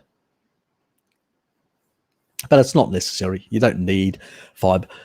And if you're going to cook, if you're going to have some, I know some of you guys do low carb. You don't do carnivore like myself. At least cook your veggies. Don't eat them raw. Cook them. I mean, even in Greece, we have green, the salads. For instance, kosh lettuce. My sister actually cooks kosh lettuce. Yes, cooks it, and does kosh lettuce with an egg type, like an egg soup with kosh. And it's a traditional thing that they do on some of the islands as a sort of a spring type thing, late spring type thing. So that's what traditionally people have done. Have always cooked vegetables. They've never basically eaten them raw like we do in the modern world because somehow somebody promoted it, and the rest, if you don't look at the old cookbooks, you won't find very little salad in the diet. It's a modern day invention, very much. I like to be moving low carb stir fry veg with evening meals. I'm on lithium and feel that veggies really help keep my electrolytes more even and consistent. Actually, taurine does a better job. Taurine regulates the osmotic intra and extracellular fluids. So the fluids within the cell and outside the cell in the bloodstream, it actually regulates the electrolytes much better. So foods that are higher in taurine tend to be the ones that really help the most in that regard. So for your electrolytes to be balanced much better. Give it a try. You've got nothing to lose. Do a month of experimentation. The sort of foods we're talking about, seafood tends to be octopus and stuff like that. Chicken tends to be far higher than red meat. And those sort of foods tend to have more taurine in them. So check out some of my videos that I've done beef based on taurine, and you'll get quite a bit of information in relation to that sort of stuff. Eating more meat and more frequently fixed my electrolytes. It does.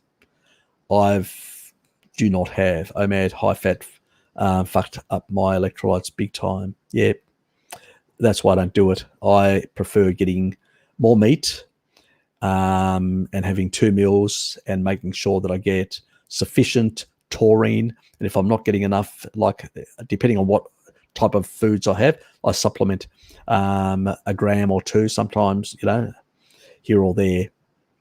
So probably later on I may increase it back up again. For therapeutic reasons, I had it higher before, but that was for therapeutic reasons. Now I've come back and just get what the food provides me.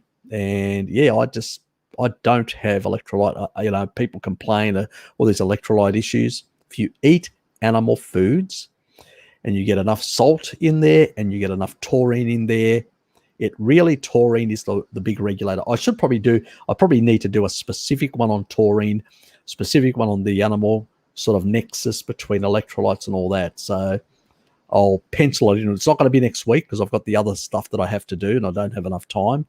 But I will pencil it in to be done because it probably needs to be covered. It's another one of those things that need to be clarified to some extent. Harry, could you take us through the argument differentiating demand-driven cholesterol synthesis and demand-driven gluconeogenesis, as in we make both endogenously. Why do we need either? We never make enough cholesterol, and the demands vary. The demands really vary quite a bit. So if you get a cold or a flu or an injury, your requirements for cholesterol go up big time. I mean, big time. And so depending on a lot of things, also, you can basically, even the amount that's produced by your body, the amount produced by the your liver is basically just enough to cover the what are called the essential needs. That means for a number of biological needs that are required to, for biosynthesis, for a number of these general biological needs, that doesn't cover everything. That means you still don't get enough as much as you need. You've got to eat cholesterol because you still need, and this is another reason why people who are vegans or vegetarians are not getting enough cholesterol tend to have very low vitamin D status, because you need cholesterol for vitamin D.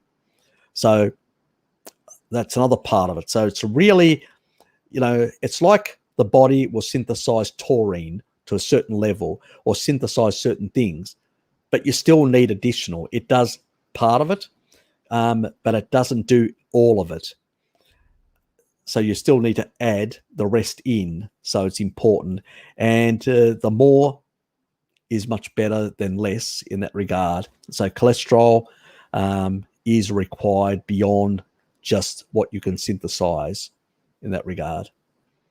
And that would be a long, at some stage I'll probably do a video on it and sort of show the amounts, like I did with the magnesium, showing how much we excrete, how much we need to take in, how all that sort of stuff, and just looking at the sort of in and out flows or flux of these things. I'll probably do something similar with cholesterol as well. Demand-driven gluconeogenesis is definitely true, unless you can't access fat.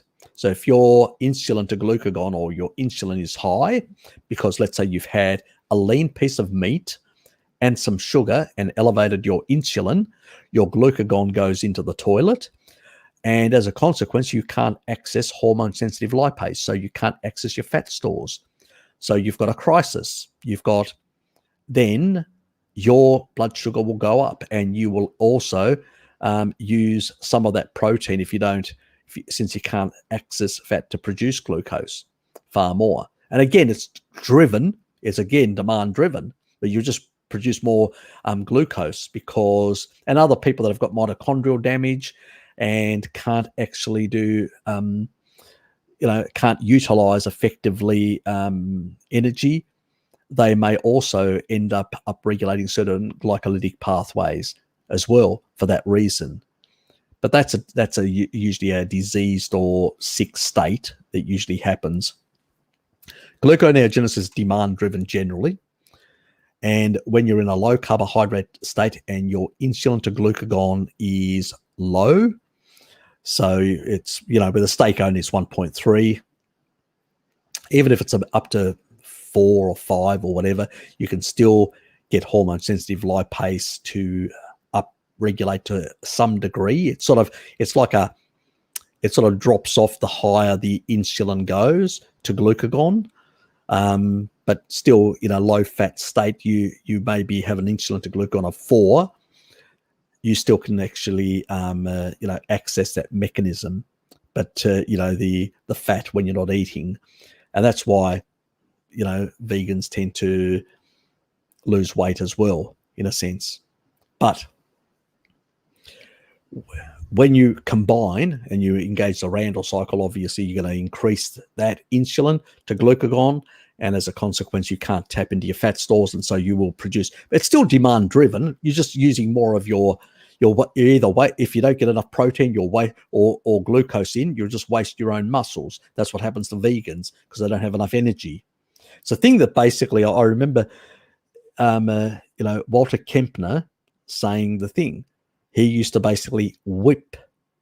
I'm not kidding you. He used to whip his subjects, the people that were in the clinic, to eat more sugar. so they could muscle spare, so they could get enough energy so they wouldn't waste away their muscles, so they could lose weight and all that. But he knew it wasn't sustainable to do that, and it also would create a lot of deficiencies long term. And so after they did the therapeutic 1 year, they would shift them back to eating animal foods and other things. So that was the way he did it back in the 1930s. But it's basically a fasting mimicking diet. That's what veganism is. It's a fasting mimicking diet, which tends to, you lose weight like at a fast, but it's just a continuous fast for them in a sense. So that's what that is. But gluconeogenesis is demand driven. And if it wasn't, I've actually done a video on that about the sugar. Does protein create sugar? Go and check it out, AG.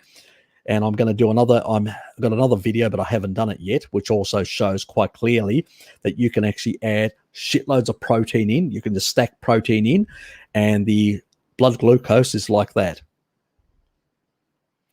Because it's demand driven. You just basically, peristalsis slows down, the digestion of the protein slows down, and you absorb the protein slowly at the rate limiting effect that you can actually undertake muscle protein synthesis. That's it, to build that as muscle. But you only produce, and you do need some amino acids like alanine, which is a gluconeogenic precursor, but also to combine with glycerol from the fat. So to create, to pretty much produce the glucose. But fundamentally, it's demand driven. And as long as you can tap into the fat, you're fine. As long as you can tap into the fat. If you run out of, let's say if you you lean out too much and you lose a lot of fat stores, and then you don't basically have enough fat in the system or eat fat, at that point, what happens is the body goes into this sort of like starvation mode, or that's when it actually goes. Look what happens with people who are starving in parts of Africa. You see them, they waste away because they diminish all their fat stores. And then after that, all they've got is their own muscle mass and they waste away. So even if you eat, you're still going to be using that for demand-driven gluconeogenesis. You're going to increase. It's always demand-driven. The quantity will change depending on what's happening with the other hormonal systems. That's the only difference. But it's still demand-driven in a sense. But it just operates slightly different. Anyway. What weight do you maintain at... Oh, that's Bjorn. I'll leave that. Bjorn can add that.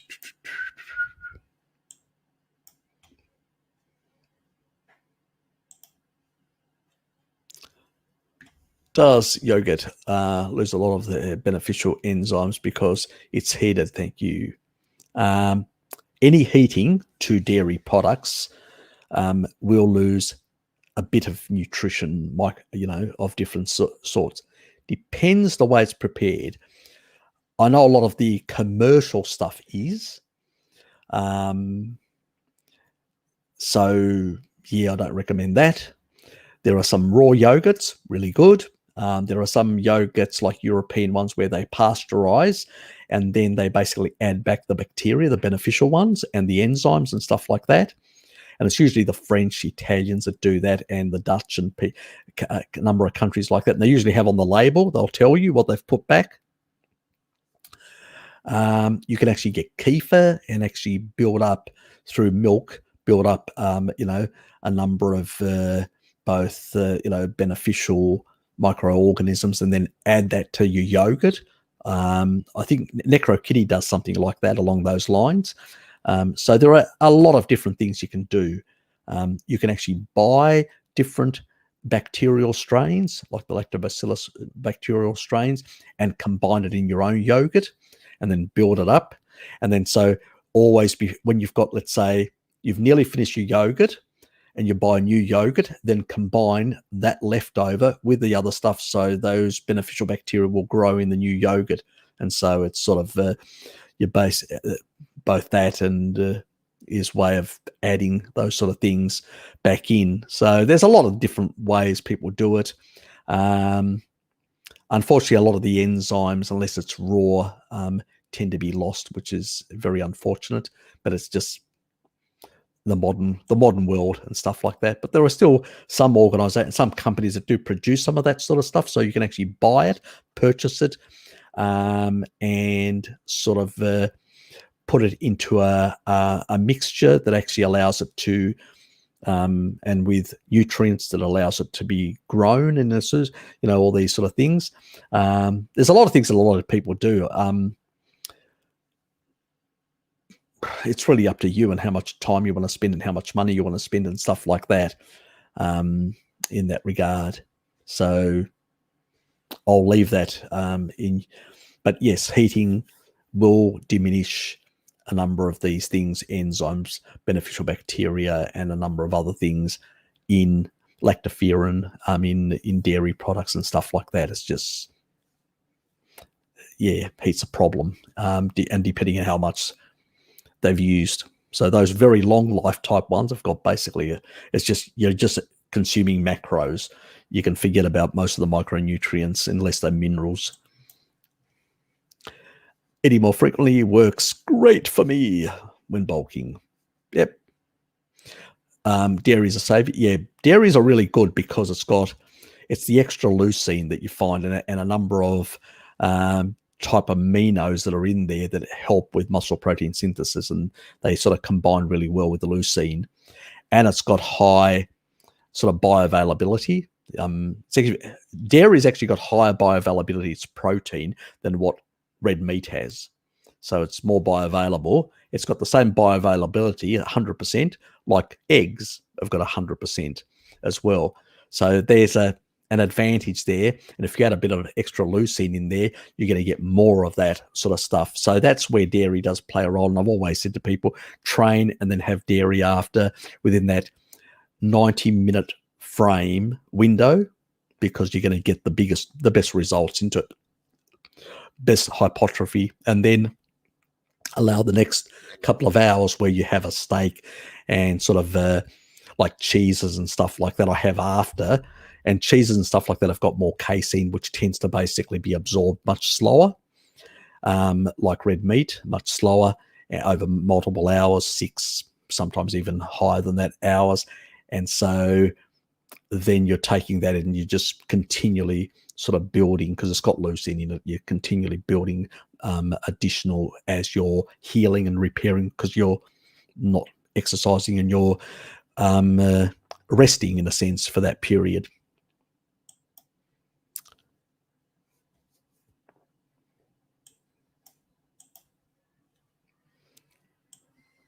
Yeah, thanks, Bjorn. Bjorn provides a lot of information. I have to thank him when he comes on. Any time, he's always keen to provide information, and it's good information. So thanks, mate. And it's a lot of also personal experience of his own experience applying that sort of stuff and seeing the results. So I do thank him for that. Scotty, you're here, mate. Another night shift on the ticket tonight. Burning the midnight oil, mate. Burning the midnight oil. Fair enough. Father, forgive me if I've sinned. Oh, have you? I coveted my neighbour's sourdough toast and out of goat butter toast. What sort of go on a couple of Hail Marys there and and take a strip of bacon and whip yourself with a strip of bacon, and then eat it. Cook it and eat it after that.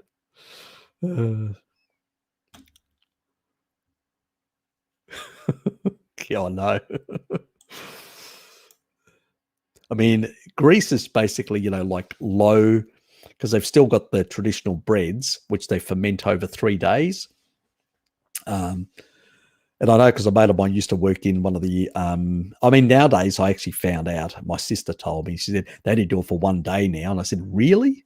Because in the old days, they used to do it for longer to ferment and really get a lot of the anti-nutrients out and all that. It was a much better way, but that was more the tradition. Now it's all instant fast. Everybody wants it fast, so they only do it for overnight, from the late afternoon to the next morning, and then so it's like a sort of a half day thing. Yes. That was the comment earlier. Yes. Thanks, Kate. Oh, bean. Oh, you're a bean. Are you a navy bean? What sort of bean are you? You left yourself open for that. Yes, nursing homes. Oh, yes. Wonderful places. Very high, good quality nutrition in those hellholes. Yeah, it's sugar all day long. They wonder why they become demented, with Alzheimer's and all these sort of things. And sarcopenic and wasting away and horrific. Yes. But don't worry, Neff, don't worry. In the future, they'll have robots that will be able to wipe your ass and, feed you and stuff like that, and pump you with drugs and keep you going. You'll be in a half sort of dream-like state, but, it's not a problem. Oh, yeah, I'm a cynical bastard. You're a celiac. Yes, that can be. You're very sensitive to it. Look, everybody's got even the non-celiacs still have some sensitivity to gluten. And, this is where raw milk in the past actually really worked well. Raw dairy, like Dad would get a piece of Zea bread, which after a couple of days it will become very hard, but his mother used to, as a morning, that was his breakfast.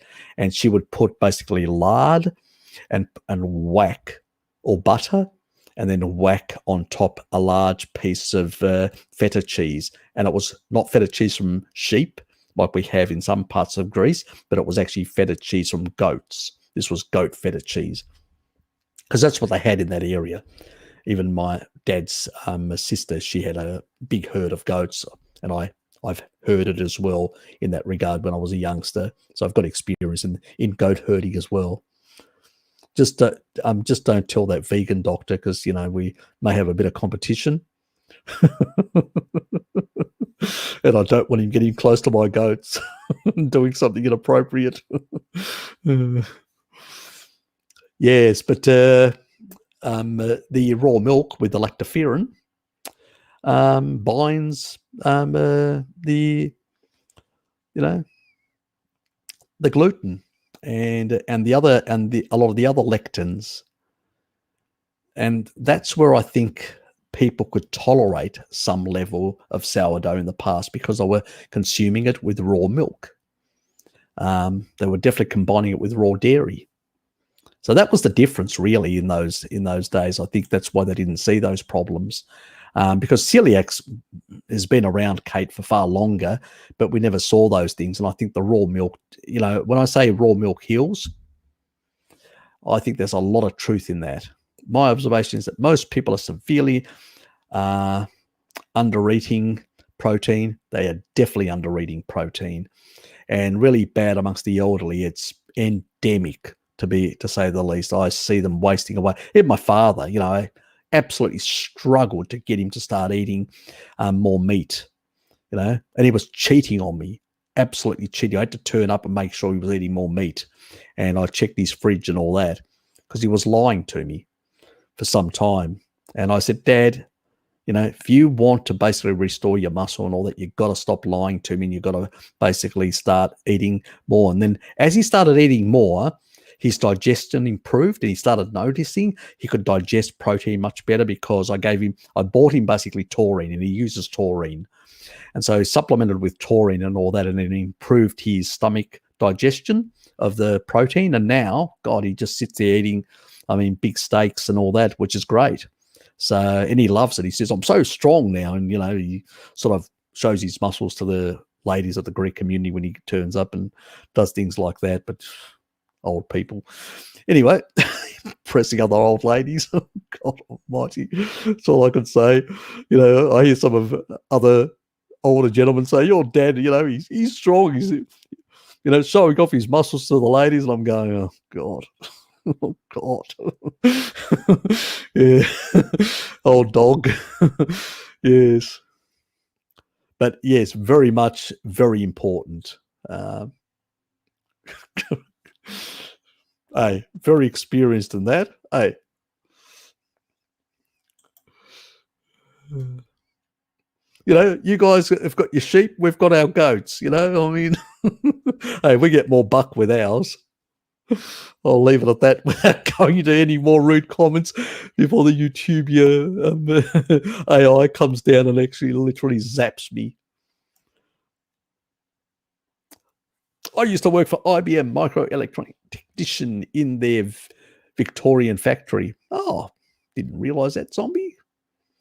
That would have been a while back, a couple of years back, a couple of decades. Yes. Yeah, they did have, exactly, they did have a facility over there. That's true. Yeah. Yeah, you're right. They did. And it's all coming back to me. 2 decades ago. Yes. There you go.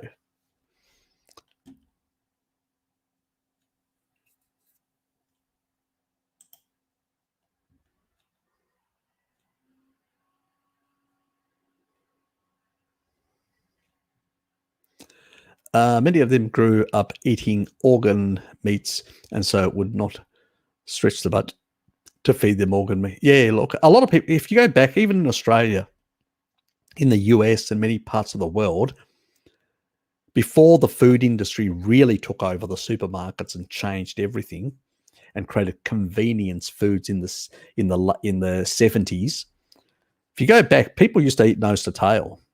You know, the only things, like even in the US, the only things, you had the milk bars that produced a number of, you know, sort of processed foods at the time. But primarily, most Americans, even back in the 50s and 60s, ate at home. And most parts of the world ate at home and still were eating nose to tail. Even in Australia, up until the 1960s, people were still eating organ meats in Australia.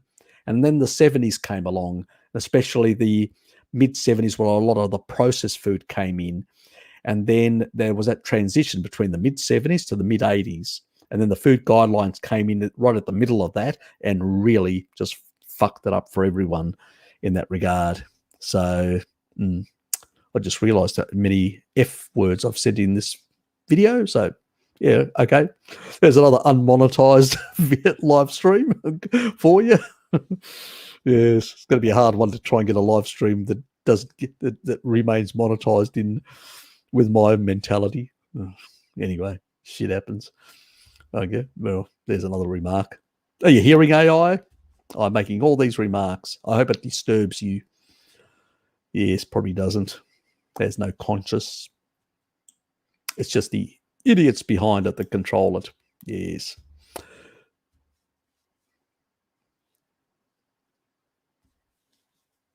Yes, it would. It would. Look, the Maasai have balanced electrolytes, have no issue whatsoever, and they're in a very much a very warm environment. They consume no carbohydrates whatsoever. They only consume dairy and meat. So it's not a necessity. There's a lot of falsehoods out there about it. It's not. You don't need that. You just basically need to be eating more protein, because by eating more protein and eating dairy foods, but in particular more protein, what you do is you basically you get a better insulin to glucagon stage, which means that you're not as catabolic. The problem is when you go these it's the low carbohydrate and ketogenic diets that are very ketogenic. So the low-grade ketosis isn't a problem. It's this high-grade ketosis that really puts things out of whack in terms of the electrolytes. And it's all, you know, it's keto. It's that type of high-fat, low-protein that's the problem. Once you basically get, because the flesh of animal has a lot of minerals, fat doesn't. And so once you get enough minerals in and all that, you basically, and that's why people go, oh, I ate some carbs and I feel better, because you're getting extra minerals, which you're not getting from fat. That's the problem. People eat a low carbohydrate with too little protein, too much fat, and then go, oh, I'm not getting, not getting enough minerals. You're excreting more than you're taking in. That's the problem. You need to eat more meat, more protein, and then you'll get those additional minerals, and then you won't have that problem where you're in a deficit from too much excretion. So it's not the carbs, it's a lack of protein or animal protein that's the problem for most carnivores. And I can't emphasize it anymore. I keep saying it over and over again, but yes, Bjorn understands it. He, like me, consume shitloads of meat, and we don't have electrolyte problems. And we salt our meat, and we don't have any electrolyte problems. I get more than I excrete in terms of potassium and magnesium. So I'm never going to have an electrolyte issue. And once I upped my sodium and I upped my protein, I used to get, cramps in my calves as well. And it was annoying. And I thought, I need to buy electrolytes. I don't even have electrolytes in my home anymore. Absolutely none. Because you don't need them. The Maasai don't need them. The Hudson don't need them. None of these people need them. It's us that are undernourishing ourselves with protein. Our bodies most of our body is made, if you exclude water and fat and cholesterol, most of it is actually collagen, is actually protein. It's made of amino acids. That's what the body needs. That's the main building blocks. So not enough, not good.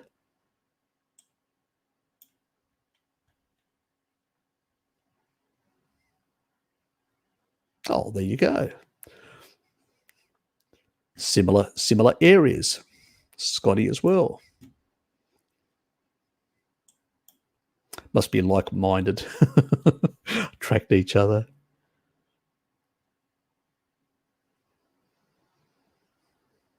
Yeah, exactly. Look, my mother used to feed me brains, lamb's brains, kidneys, liver, heart, spleen, all these different organs, when I was a young kid. So, and I became a brainiac. So, because it's super nutrition. I mean, Terry Walls, what did she do? She was eating organ meats. I mean, she was eating some plants as well, but she was primarily eating a whole lot of organ meats because they're so nutrient dense in B vitamins. She would have been deficient in all that sort of cholesterol, choline, all the fat-soluble vitamins and water-soluble vitamins. It's a powerhouse, these foods. But she was so depleted. Obviously, you wouldn't consume at that level every day, over vitaminosis type issues and stuff like that. And there's only so much your body can actually excrete through the bile because of the rate limiting enzymes. So a bit, like even the tribal people have like a multivitamin, a small bit of organ meats and stuff like that, but massive amounts every day is probably not an advisable thing. But the thing is, yes, we used to get good nutrition in that regard. Brains are really good because they're full of cholesterol, full of phospholipids. What does your brain require? Phospholipids. Remember phosphatidylserine and all those phospholipids? In Israel, people that had genetic diseases, and in Tel Aviv University, they worked out by giving phosphatidylserine to people with genetic diseased brains, they were able to silence the genes completely. That means turn the genes off and basically resolve the neurological disorder completely. So that's the power of these very powerful animal nutrients. And unfortunately, and that's what, mothers used to give that sort of stuff to children. Why? Because they had growing brains, they had growing bodies, and that's why they gave them those nutrients, and they did the best thing for them. And I thank my mother for doing that. It's probably the one reason why I have a very smart brain, a very good working brain today.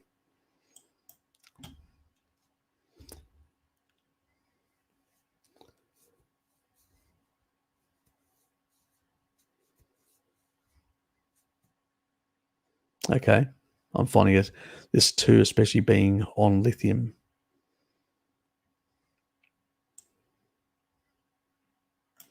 Drop me a line, mate. Drop me a line. Look, I don't reply immediately to my emails. Just letting you know. Sometimes I can take a week. Sometimes if I'm free, but you have to give me a really detailed story of everything in that regard and conditions and stuff like that.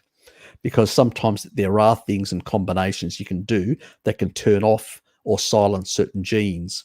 Yes, there are ways to biohack these things. Okay.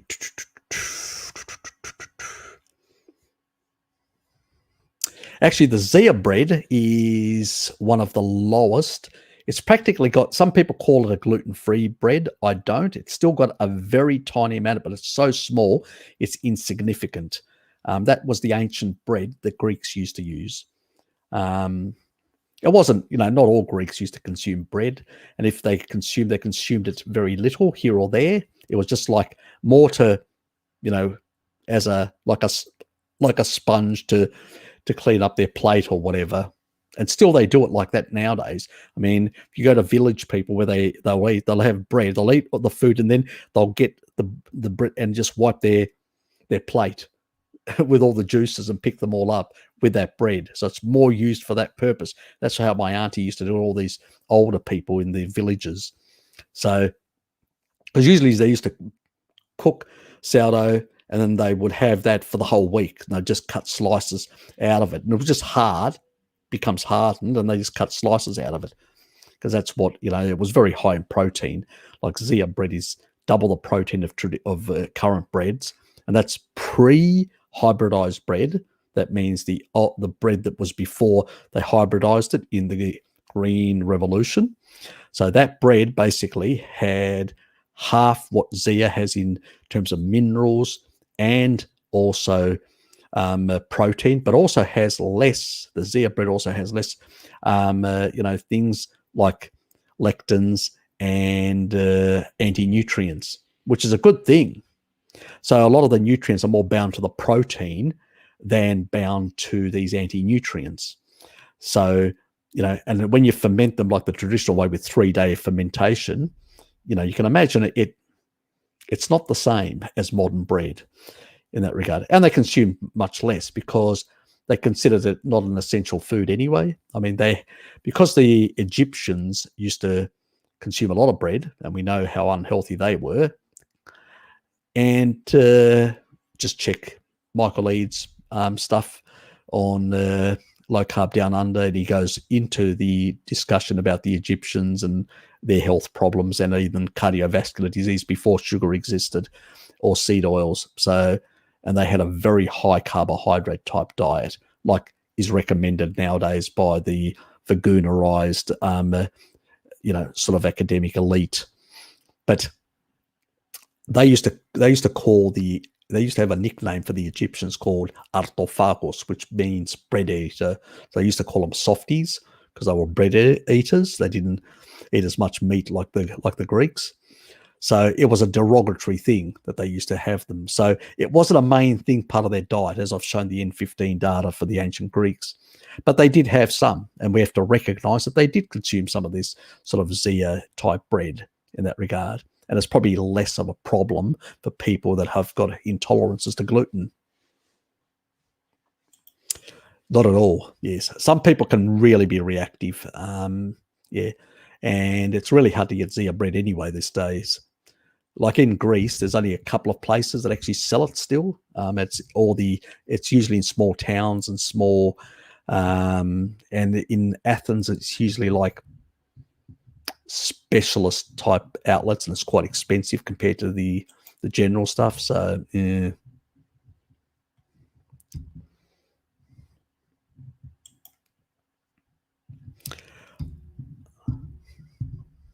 Okay, microelectronics tech for years, and then Siemens. There you go. So you got your own business. Good for you.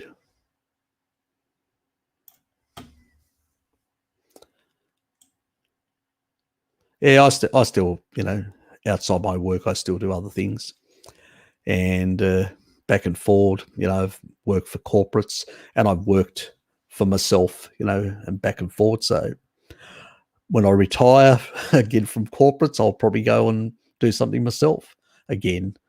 So I need to keep myself busy. It's one thing, and I understand. Zombie, I'm very much the same. I really have to be doing something. Even when I go on holidays, I hire out a motorbike or a scooter, and I just take off. I'm not interested in staying and just sitting there and sunbaking. That would bore me to death.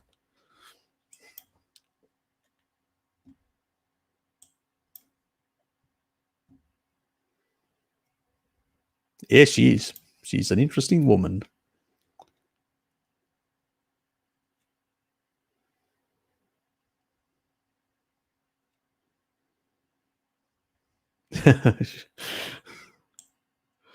I think we do a lot of that. We're doing a lot of that, zombie, at the moment. All of us, at the moment, we're pretty much.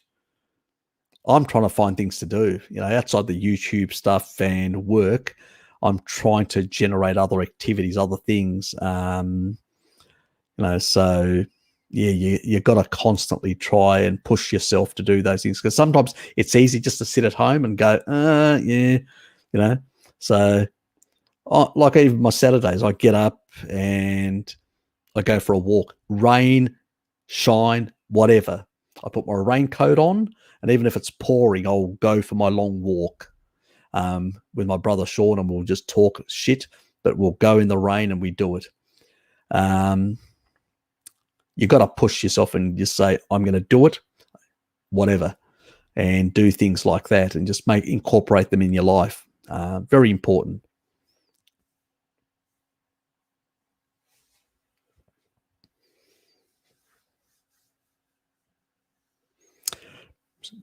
Look, those animal foods are a hell of a lot better than the glutens, than the carbs. So you're not missing much. I mean, I can't even remember the last I had bread. It's been so long a time now.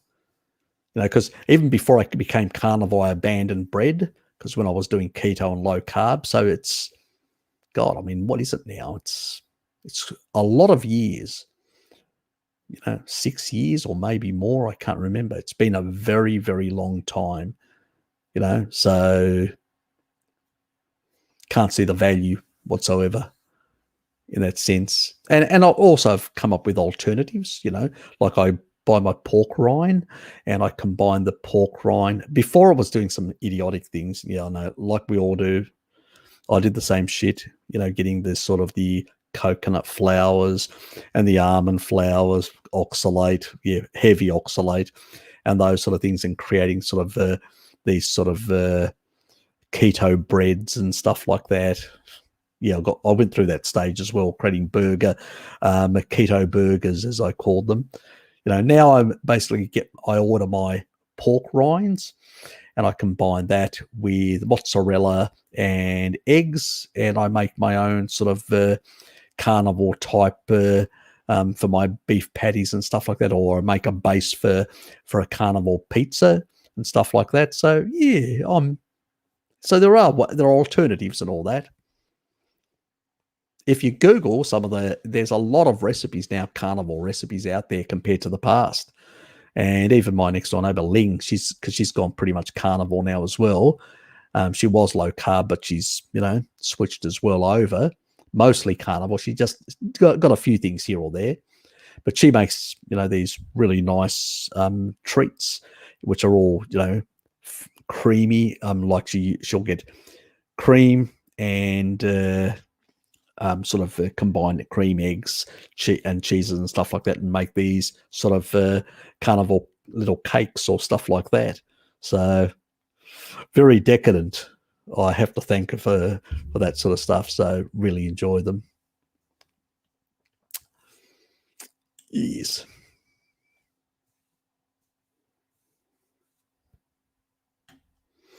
Can't remember. Said too many things, but thanks anyway. For bipolar. Widely anxiety is one of, yeah. See, the thing that regulates also, remember, helps with the electrolytes. Well, I said earlier about taurine. It also not only helps with the regulation of that, it also increases GABA. It also increases the calming effect as well. So, sometimes people, because they've got too much oxalate in their system, they're dumping, or they've got a lot of other factors that may deplete a lot of sulfur. They could have mold, they could have a whole lot of things that are basically depleting their sulfur levels, or they may have poor detoxification, which also tends to create this sort of problem. Let's just get Bert going. And that can be a problem. So once you basically add some of that additional stuff in, the sulfur, then it really can sort out a lot of these issues as well, and you can sort of reduce those meds. You should check out a lady. She's Amber O'Hearn. She's a carnivore. She's been a carnivore now for a couple of years, and she basically does a lot of she does a lot of low carb, a lot of carnivore type things, and she's reversed her bipolar. Let me just find her channel, because I do subscribe to Amber's.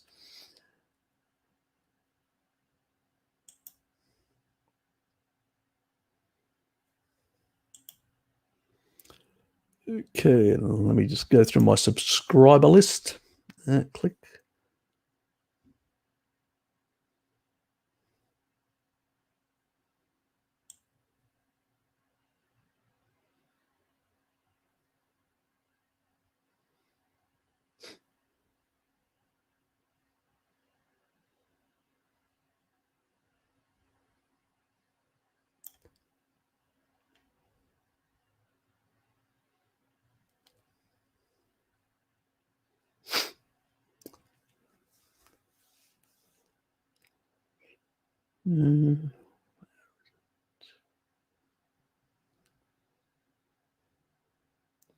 Should put this in alphabetical order. God almighty.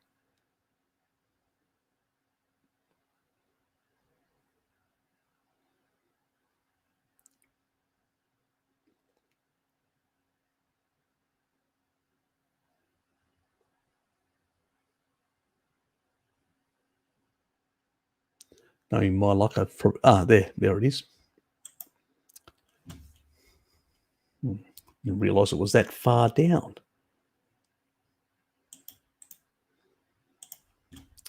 So I'll put her channel in here. I'm a subscriber of Amber's channel, so do consider subscribing to Amber. And she does have bipolar, and she's a wealth of information when it comes to bipolar stuff. And I suspect if you contacted her, she'd be able to really help you, because she's reversed her bipolar situation. She doesn't take any meds anymore. So she would be able to really help you quite a bit. You're welcome, Kate. Good night to you. See you. Yeah, so yeah, Beef Based, do check out Amber. She's a wealth of information, and she's gone through the ringer when it comes to bipolar, and she has more experience than many other carnivores, including me, when it comes to bipolar. I mean, I can give you some tips, but I think she can really probably navigate you through a lot of things, because some personal experience that she has reversing her own condition.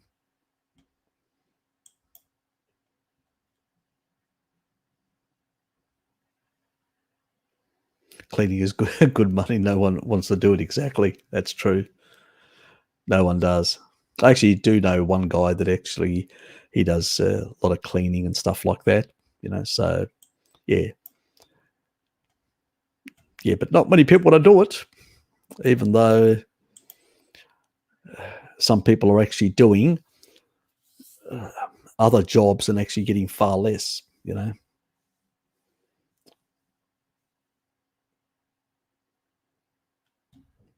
That is the other thing as well. Actually, I know a lady that's she actually does cleaning in our office, and she's a not really nice lady. I usually have a chat with her now and then, and she basically says the same thing. She says, the way I keep fit is basically I'm always on the move.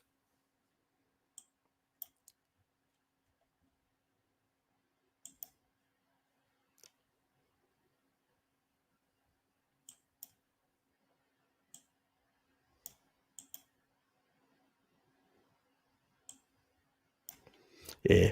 And what Bert was saying there, I agree. Yes, Amber, once she took all the stuff out and went completely meat-based and consumed more meat, and did a number of other things, sort of some other variations as well. Yeah. Well, it's yeah. If you're not getting enough salt and you're not getting enough protein, or the flesh of the animal, not so much the fat, but the flesh of the animal, you're not going to get enough of these electrolytes.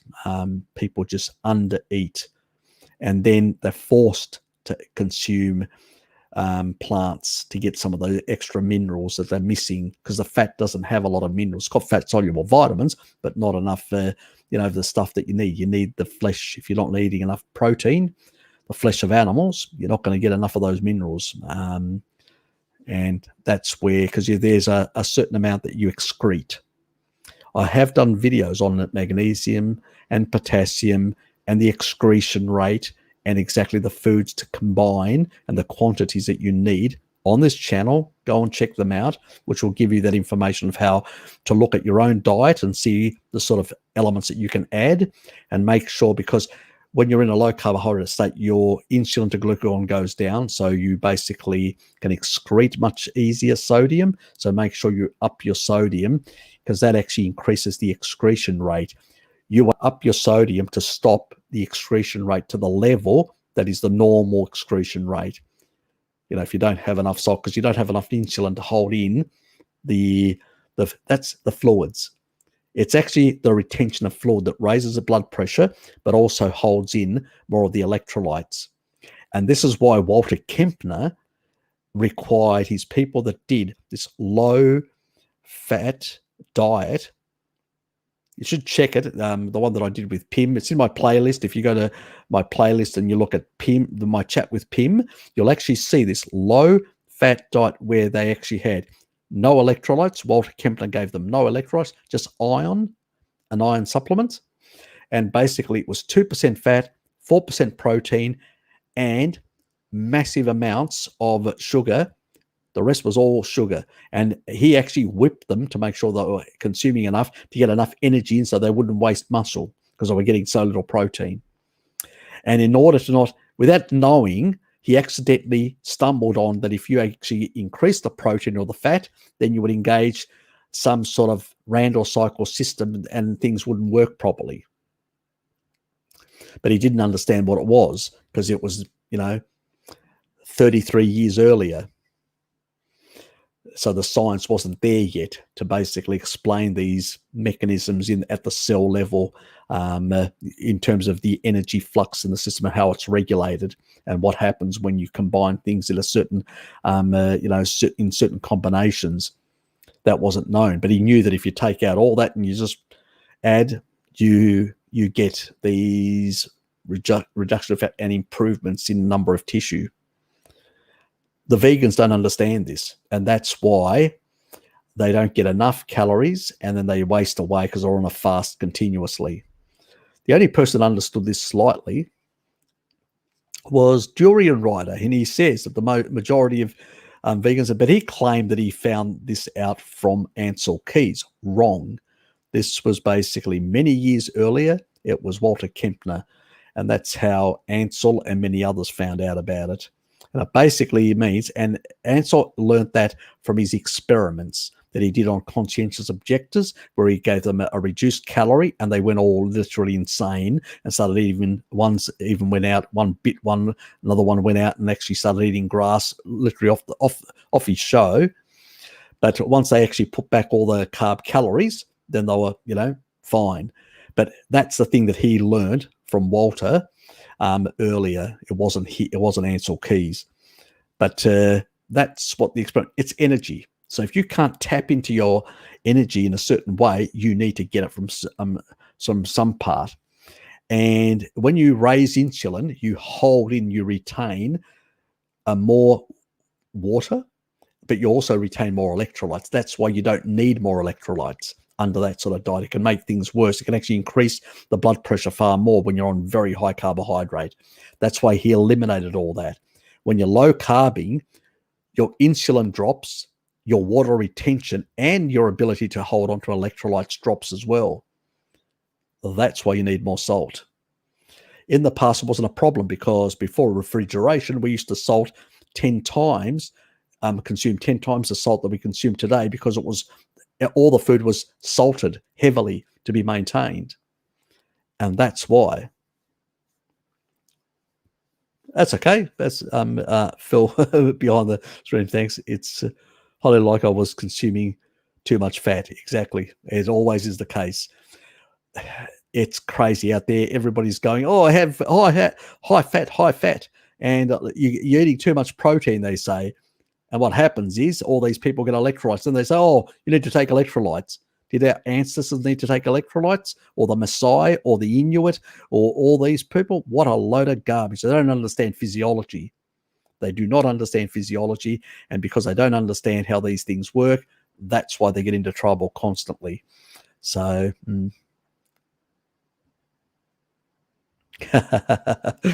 Dave. Oh, yes. He would love that comment that you just said there. Harry, love the story of your dad impressing the old girls with his muscles. And I have project for my old age to aim for it. Yes. Yes, the old goat.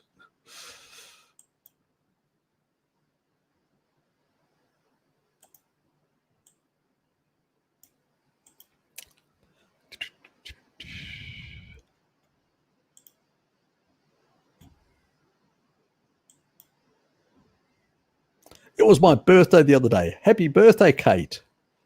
Out of politeness, I had a bite of gluten-free biscuit bought for me. Oh, well, can you hand your Carnivore card in, my dear? And go and spank yourself with a large piece of bacon.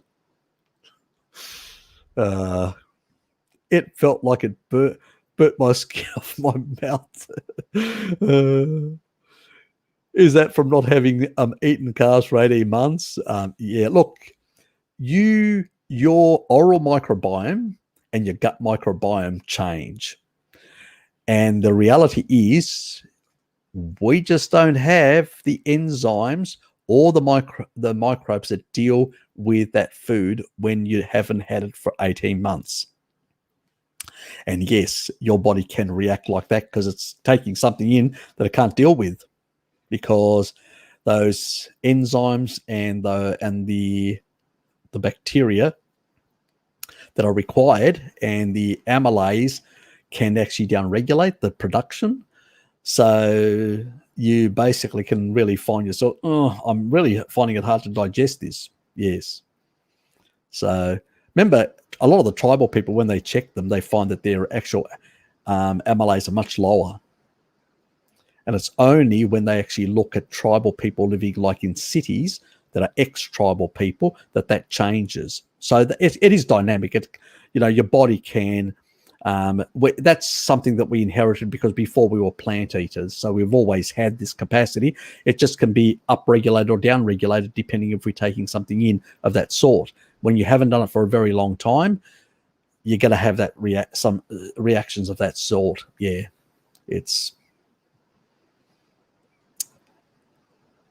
and you're probably going to have some sort of stomach upsets as well because you don't have the capacity in that regard. So, yes.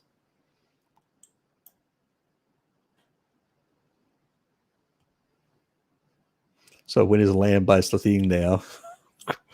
Are we going to have this sort of goat-lamb thing going between us, Richard?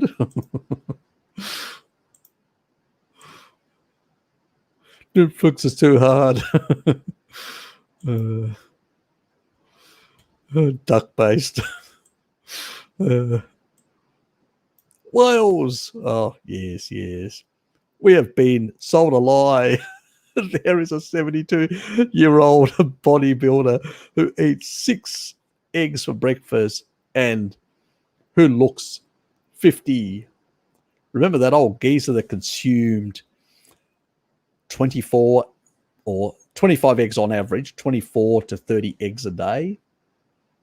That's the other thing that drives me up the wall when people say, oh, 1 egg is going to kill you. And I go, are you for real? He outlived his parents and everyone. Here's a Chinese chap. You can search 72-year-old bodybuilder on YouTube. Yeah, look, the other guy, that British guy, he used to be steak and eggs. And he died at 98. At 95, for whatever bizarre reason, he decided to give up bodybuilding. He got into track and field, the worst thing you could do to basically waste away your muscles.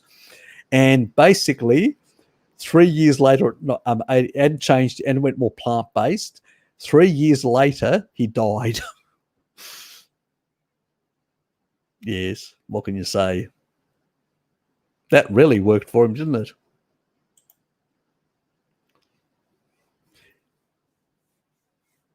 I think I covered that earlier. That's right.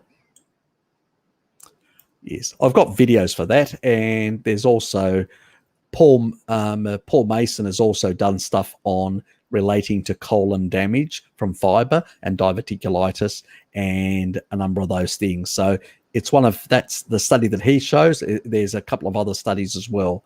So, but it actually, when people remove fiber completely, it resolves completely, all these issues. So there is research out there. And I usually direct people to Paul Mason's channel. So Dr. Paul Mason, who's out of Sydney University.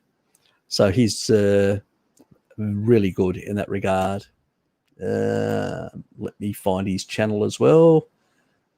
Where's Paul Mason? Probably went past it. So he shows, he's got a number of YouTube things that shows on the fiber thing. Let me just go to the top and I'll have to come down. And that's why, do I make the video or don't I make the video? I'm sort of saying, since Paul's already made it, is there a requirement for me to make it, in a sense? Do you guys want me to make one with my own twists and maybe, at some stage, look, I'll probably look into it a bit more deeper, just to basically cover that. So that's the Paul Mason channel. There is a Myths and Falsehoods of Veganism series that I was supposed to do this month, and I still haven't started. I actually showed you guys what the thing is, and there is a part in there that actually talks about Prevotella. So when you eat a lot of fibrous food, Prevotella goes up, which is pro-inflammatory and increases the interleukins. And when you reduce it, it goes down, and you have less interleukins when you eat more animal foods. But that's going to be one of those attack videos for the myths and falsehoods. But that's another one that you can expect for me to make soon to look at. But if you want some information directly about the studies on the damaging effects of fiber, Paul Mason does a really good information on that. So AG, go and check it out, and do subscribe to Paul. He's a wealth of knowledge as well. One of those good doctors, so to speak. Just finished another half a kilogram, a pack of bacon, crispy evening Harry's steam snack. I'm jealous. I actually gorged on bacon last week, and I'm actually run out. I have to go and buy some tomorrow. I was going to do it today. I was looking at the weather. I'm going, it's raining. It's raining. And I'm going, nah, fuck it. I'm not going to go. I'll do it tomorrow. So I ended up I had some sausages, which are traditional made sausages with a Moroccan spice. They were nice, actually. I just had them about 15 minutes before the live stream started, and they were bloody nice. I really enjoyed those sausages. I'm definitely going to buy those again.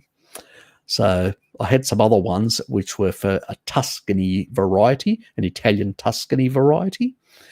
And this one's a Moroccan flavour, and it was really nice. It's enjoyed it. I can't make up my mind which. I do like both of them. The Tuscany one was a bit different, but I did like that as well.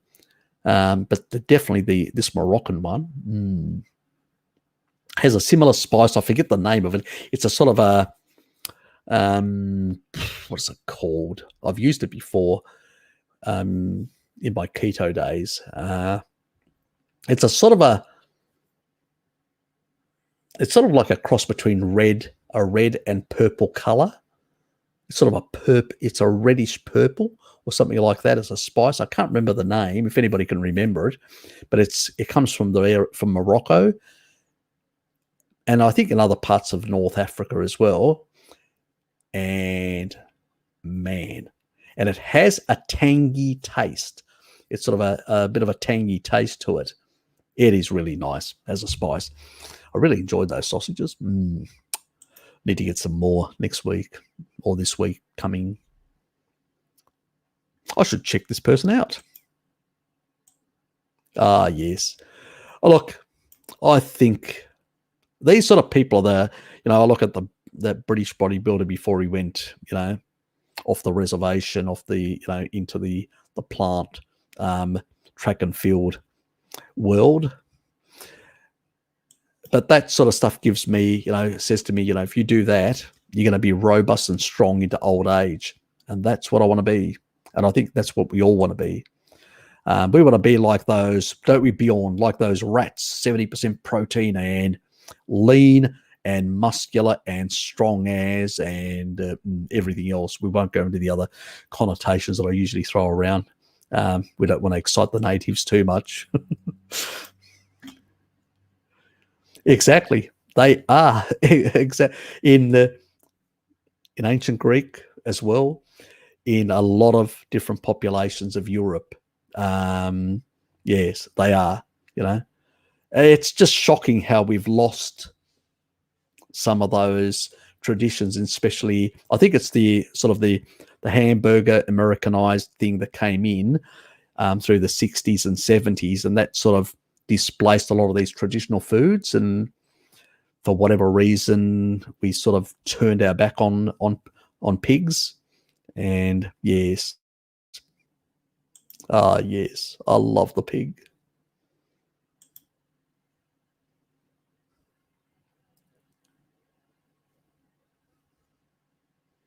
Yes, exactly. That's good to see you know a lot about your own traditions, your Viking traditions. I salute you. Yes, I'm very much, when it comes to my own traditions, there's nothing to be ashamed of, to be proud of, all human traditions, all human culture, stuff that we've developed. It is basically, we should celebrate it all because it's great achievements of our ancestors, and we can learn a lot from them. They did a lot of things that we've forgotten, unfortunately, in today's world. And, yes, but it's all bad now, gold, according to the woke brigade.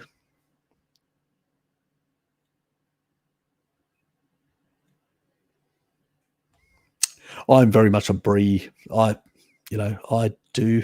There's a Greek cheese, which is a yellow cheese, caseri, which I really like. And then there's brie, which I really like, and I have to say Gouda as well. So there's a couple of cheeses, and I really like all those cheeses, don't I? Yeah. I can't really make up my mind. Even Camembert, I usually rotate through those, and I can sort of consume them at the same time, and I sort of sometimes have to control myself because I end up going there and I'm actually packing and I'm going, I think that's too much dairy, wouldn't you think, Harry? So I have to take it out, and I'm going, we may have that at another point. So yes, I do like cheeses. Yes. Yes, you may. Especially if you've got slightly reduced capacity to synthesize, which is the other thing. A lot of people don't realize some of the genetics because they have never looked into it. And yes, get those eggs in precisely. The eggs are actually the easiest way. You don't need a supplement, Bert. You just basically need to eat eggs. Eggs are packed. They are the most dense animal food you can have in terms of per gram. They've got the highest in choline. So yeah, great source. I think it's one of the best sources. Yeah, it's not my favorite. So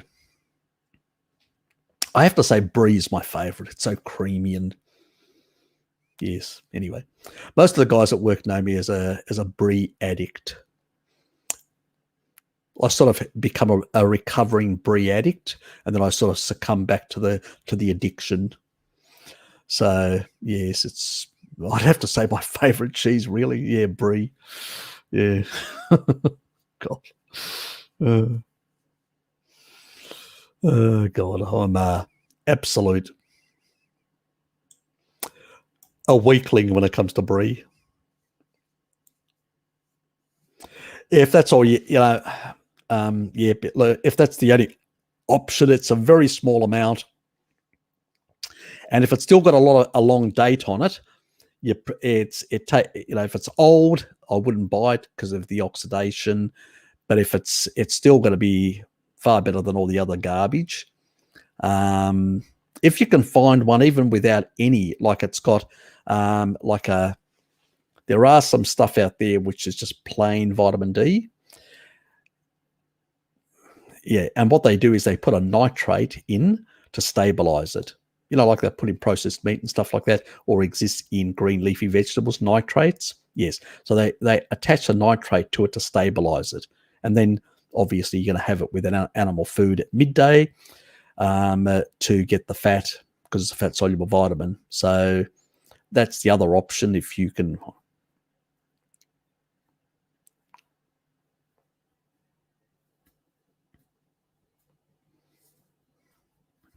Are you in the Northern Hemisphere? If you're in the Northern Hemisphere, do you need to get it right now? You're still in summer. You've got, I can't remember, David, where are you? You in, I wasn't sure. Have you, Spain? I think you mentioned last time. I can't remember now. It's a while ago. I do apologize, but I just can't remember. I think it was Spain you mentioned. So you're still in the Northern Hemisphere. So do you really need to get it right now? You could probably hold off until they bring back the MCT ones and make them available. So you don't need to rush it right now. You did say Spanish cheese down here. So I'm presuming that's where you are. Raw sheep soft Spanish cheese. Okay, I'm going to look that up and see if I can get it and try it. Always want to try something new. That's the other thing I forgot to do. Remember that other cheese I was talking about? I bloody forgot to buy some because it was raining, and yesterday I was actually running around doing other things, and I forgot all about it. I'll have to get some. I'll have to get some for next week. Got to remember. But I'm going to look at that cheese as well. I'd like to try it. I'm always interested in trying something new, see what it's like. You never know. I could find a new favorite. Unlikely. But even if it becomes a second best favorite, brie is still king for me currently. So go Kiefer. That's what we love about Richard. Oops. Lost my spot.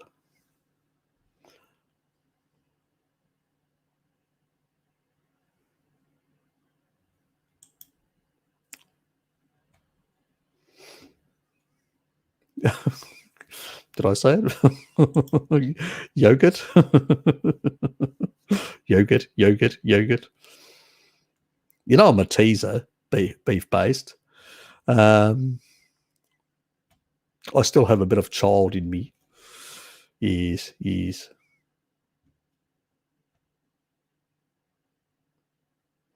Yeah, it's always hard in Tasmania. I'm so far away that it's let's call the whole thing off.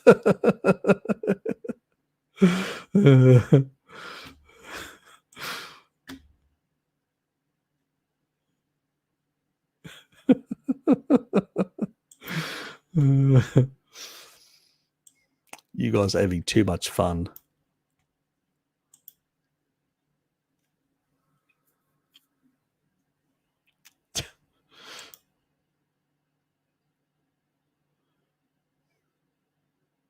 Yeah, they a lot. Yeah, a local producer, raw sheep milk, hard cheese. Yeah, look the Comte's really nice. It's a French cheese. It's a raw cheese that we actually sold. They sell in the supermarkets in Australia, which is nice. It's really hard to get some of the other hard. We don't get as many hard cheeses in Greece. There's a lot of hard raw cheeses, both sheep and goat, but you're really hard to find them in Australia of the same variety. That's some stuff that I've missed, and yeah, my kids are cheesetarians. Me too. Zombie, me too.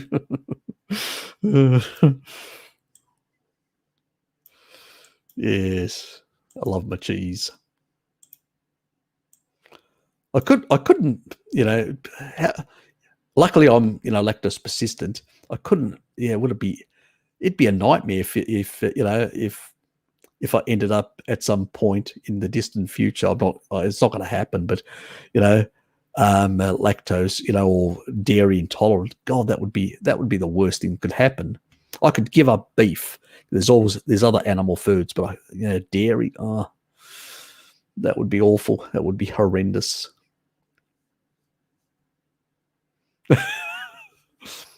Yes, you did, Richard. Yes, you did. You heard it here first.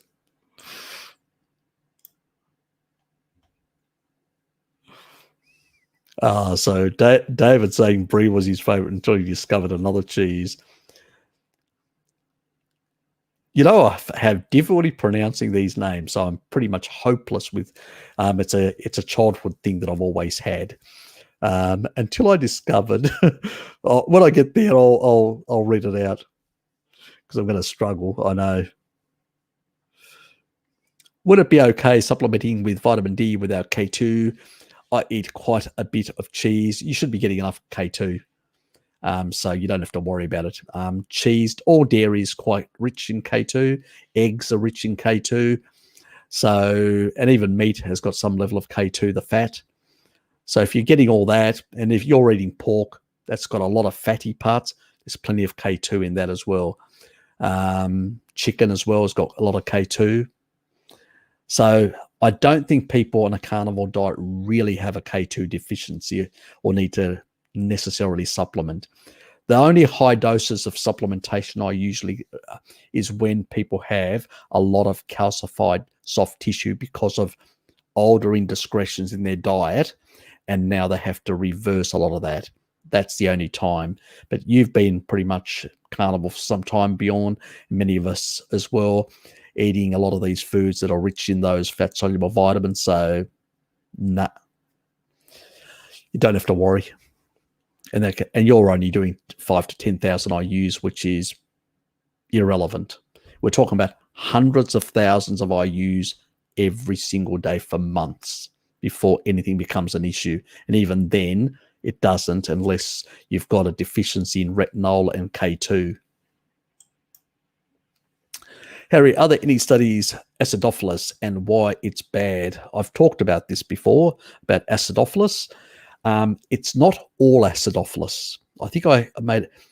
Okay, let me just go back. Lactobacillus, like acidophilus, all the different families. So whether you've got Lactobacillus reuteri, rhamnosus, acidophilus, or any of the others, whether you're looking at bifidobacteria,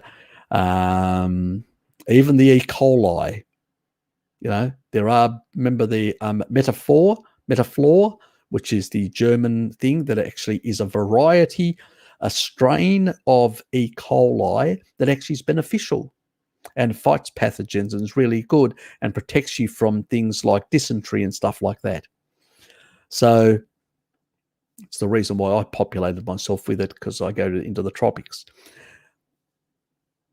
That's not an issue.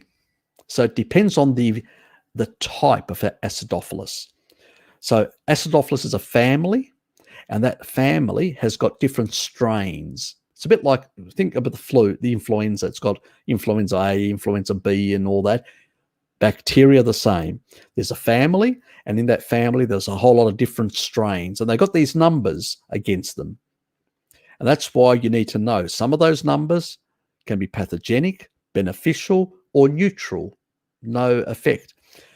Now, what happens is, if the food industry has worked out, this is a sort of bastardry and the arseholes that they are. They have worked out that certain types of Acidophilus, not all Acidophilus, but some types actually make you more hungry.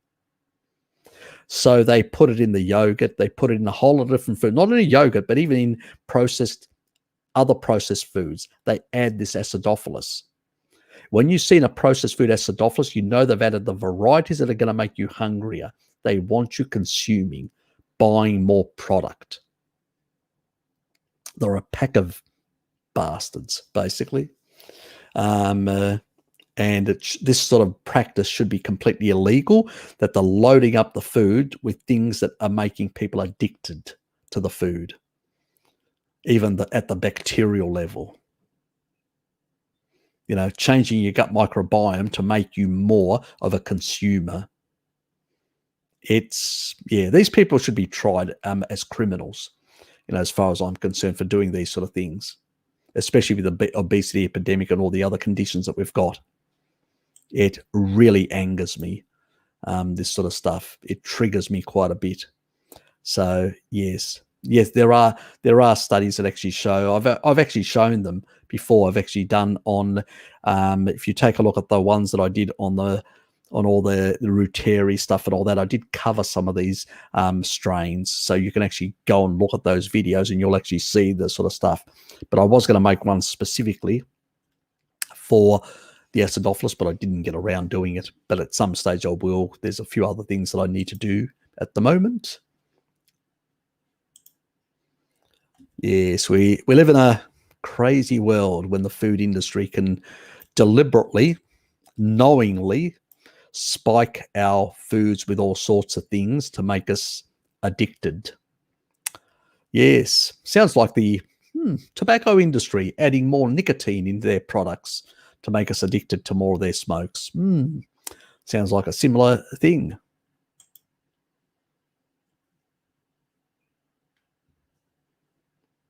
Yes, we've covered that. Yes, it was a very good question. That's okay, Richard. Enjoy yourself. Go and digest that beautiful bacon that you've had.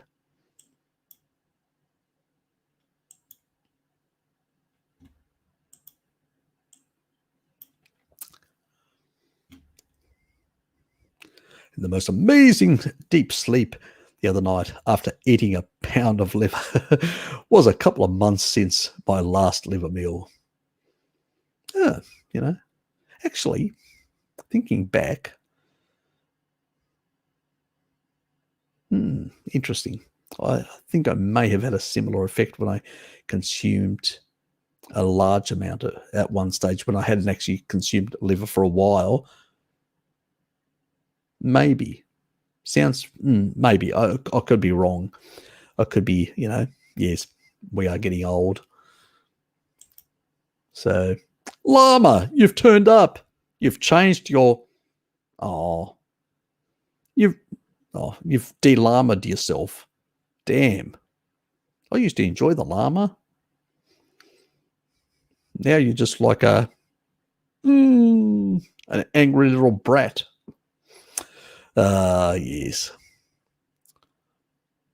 The drool emoji. Phospholipid, DHA, cholesterol. Wonder why you can't bite anywhere. Just eat it. Just eat it. Remember that? It's an 80s song anyway. Don't know whether you remember that far back. Do-do-do-do-do-do.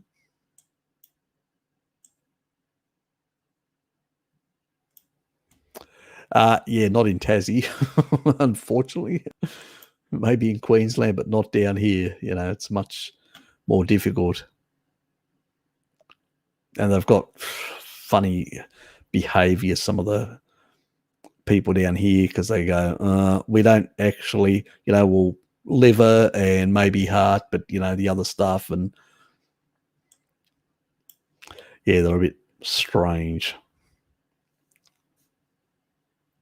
Funny thing is, my closest friends are vegans. We don't do dinner parties, but my kids love brains. Yes, funny.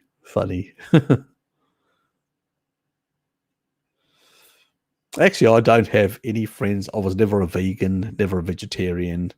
I know I've got one co-worker who's a vegetarian, still is, the one that's got getting the kidney transplant.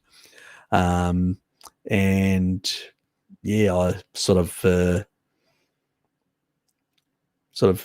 yes, don't really know. Just never associated. I was a sad dieter, went to a low carb, and then basically to carnivore. So I never, never went through that world to really. I don't. I've seen videos and stuff like that, but I just don't get it. Never really have.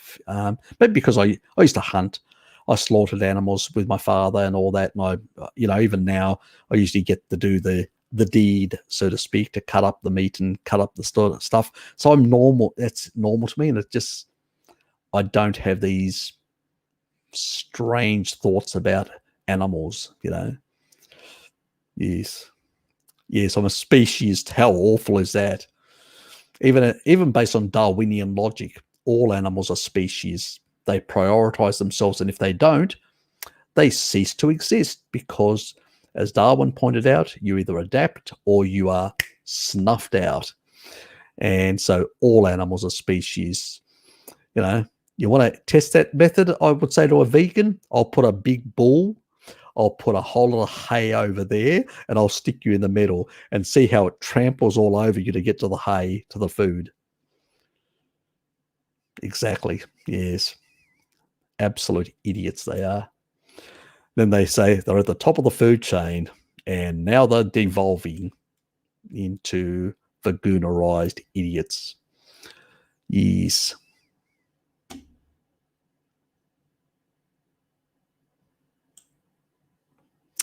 Yes, that is true. Up Syndrome, how are you, mate? Someone told me that one should avoid all meat if you catch rabies from a dog bite. What would you say to them? Sounds ridiculous. I've never heard anything like that. I've never seen a study of that sort. Did you ask him whether he had a study? God almighty. Rabies. I know ticks can be an issue with the meat, and you have to desensitize yourself. So you have to, yeah, that's the only thing that I know of for red meat only, not for other meats. But rabies, never heard of it. What, you're going to go wild like a dog if you eat meat? Yes, sounds a bit a crazy thing a vegan would come up with or make up. Yes, that's all I could say. Yeah, some veganerized, brain fogged moment where they came up with some ridiculous things. But yes, I wouldn't be surprised if it came from a veganerized moron. But yes, but never heard of it. Absolutely never heard of it. No idea. But I doubt it.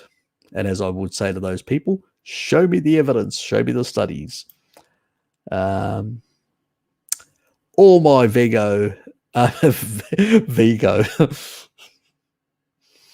New Age type way of calling them, friends are obese. Oh, yes, they eventually do get there. See, initially they go through the stage where they are very catabolic. And then as they eat these very high deuterium foods, they start damaging more and more of their nanomotors, more and more of their nanomotors, more and more of their nanomotors. And at some point, they end up with more senescent cells, and they don't have the capacity to basically process things in the same way. And they start becoming fat. They start storing, then oxidizing. And yeah, it's quite appalling what happens. So Randall cycle can actually then be initiated at a much lower level. One, these people eventually lose a lot of muscle mass. So when you lose muscle mass, you lose your metabolic rate. It comes down, or the amount of energy required to maintain that tissue goes down.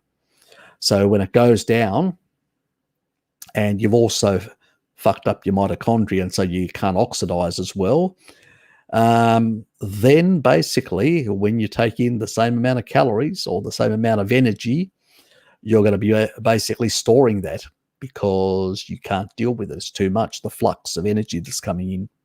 And that's what happens to them. So eventually vegans do become obese.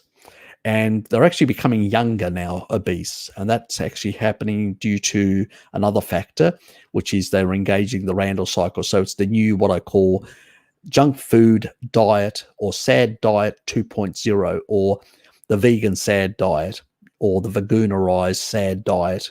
You can call it whatever you like. It's basically where they're incorporating seed oils and refined sugars in these new fake meats, fake everything that they're eating, and engaging the Randall cycle and getting worse. So that's really what's happening with a lot of them, especially nowadays. Yes, I see them as well. And they're getting younger and younger. There's a couple of vegetarians and all that sort of stuff at work, and they're getting wider and wider. Let's put it that way.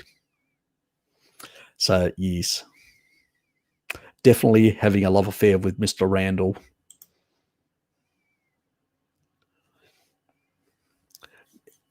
Young lady at my wife's work is vegan. She's very attractive. So it will be interesting to see how she goes over time. Yes. Like all of the other ones. Yes. They first deteriorate and then they fatten out. Yes. It's the way it goes. She's already gone. But yes, I think we said goodnight earlier. And yeah, that's true. Georgia Eads is also another one with bipolar as well. Yes, thanks for that. I forgot about Georgia as well. And where have I got her? Because I subscribed to her as well.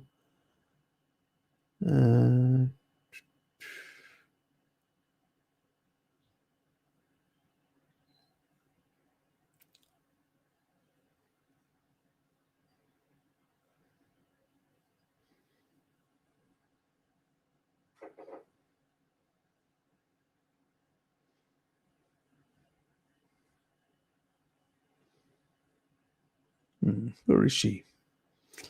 Unless the YouTuber unsubscribed me, I wouldn't be surprised. That's a bit annoying. Ugh.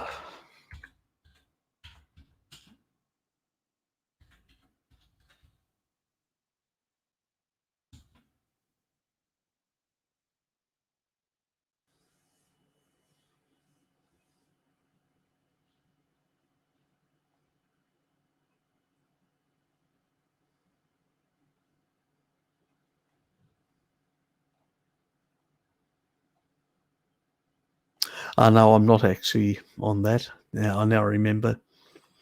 Actually, what am I? Facebook or Instagram or one of the others? That's right. Yeah. No, I'm not on the. I don't think she has. Yeah, that's right. Yes. I'm confused.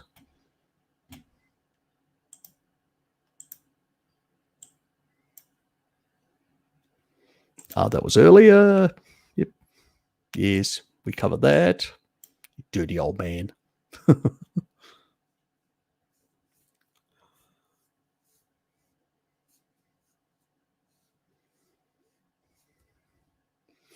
found years ago, if I supplement other electrolytes, my salt would go out of whack. Now I don't add any and don't crave salt either. Yeah, if you're getting enough salt from the diet, and what happens is also you end up with your anti-diuretic hormones being upregulated, and you actually retain more, and so you don't need as much in that regard, and you are not pissing as much either, which is another good sign that your anti-diuretic hormones are recycling and maintaining to the levels that you require. So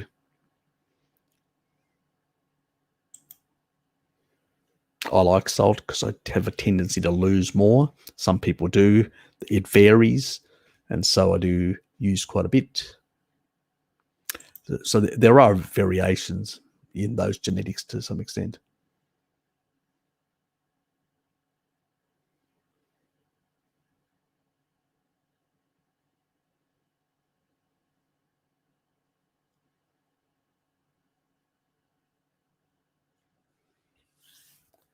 Fair enough. Fair enough. Look, I don't know. Look, drop me a line, and just give me a background, and just remind me, and I can provide you with some information, but I don't have like life experiences like Amber does. And I think that while you can action some of the stuff that I'll give you, I think still Amber would be a good person to contact because she's got, quite a bit of deep experience in dealing with this sort of directly.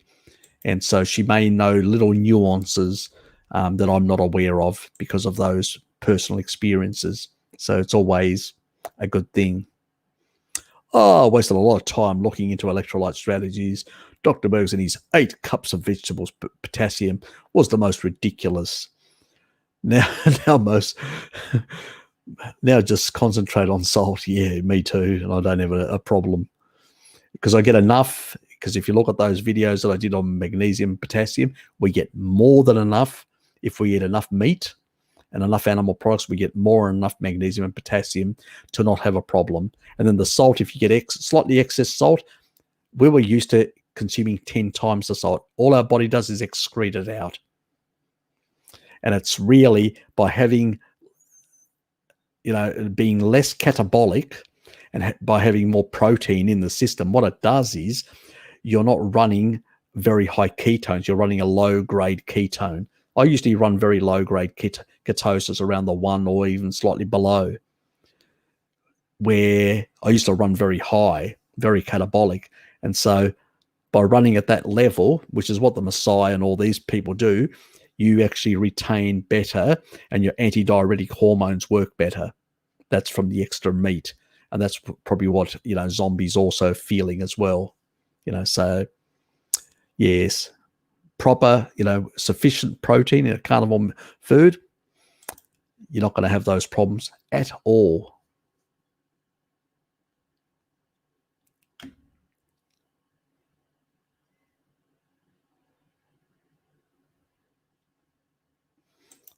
Yeah, people have different salt sensitivity.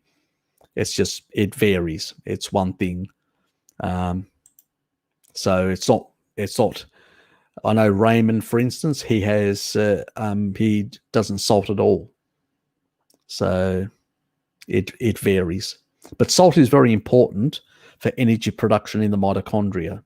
So as long as you're getting it from the food, if you're eating a lot of like cheese products and all that, I find when I'm eating more cheese, I can taste the salt in my steak. When I'm not eating as much cheese, I don't.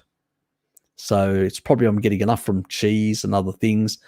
And because I'm not flushing out the electrolytes, because I'm not drinking a lot of water, I'm hydrating with fat and not with water. So the deuterium side of angle of as well, you're not flushing as much electrolytes out.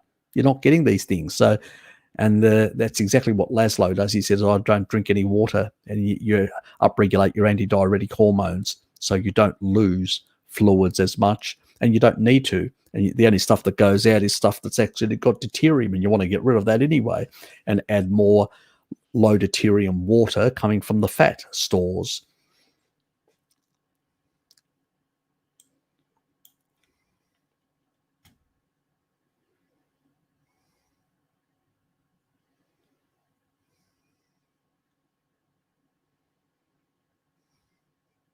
Actually, people who have cancer or constipation tend to have very low salt as well. There is a strong association with hyponatremia, with hyponatremia, low sodium, and cancer and constipation as well.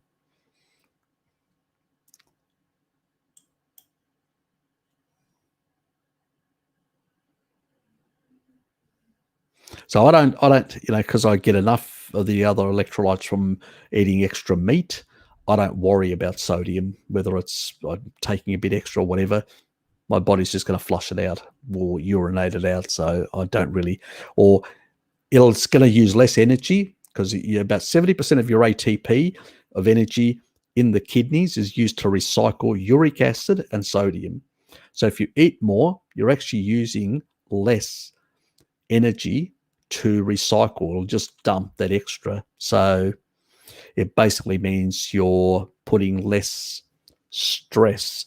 And also salt suppresses cortisol, suppresses a lot of those, adrenal hormones as well. So it has a positive effect in that regard as well. But if you've got your antidiuretic hormones upregulated, it tends to sort of not be as problematic. Cortisol issues are more problematic in people with low protein, high fat type keto diets who are dumping far too much sodium, have got poor upregulation of antidiuretic hormones, and tend to basically then raise cortisol and adrenal type hormones. So yes, like norepinephrine and stuff like that. So yes, it depends. That's the good thing about the carnivore diet. I think it's superior in that regard for the regulation of hormones and the regulation of electrolytes and the regulation of a whole lot of biological processes the more meat you eat. We were designed to that. We were designed to basically kill a mammoth and then sit there and gorge for days on it, and that's what we did. That's what we've got a low pH, so we can do that. So, and we're able to deal with the histamines, with the bacterial load, with all that sort of stuff. We didn't have a problem. It's just the modern era where we've deranged our systems, and yes, we've caused a lot of issues.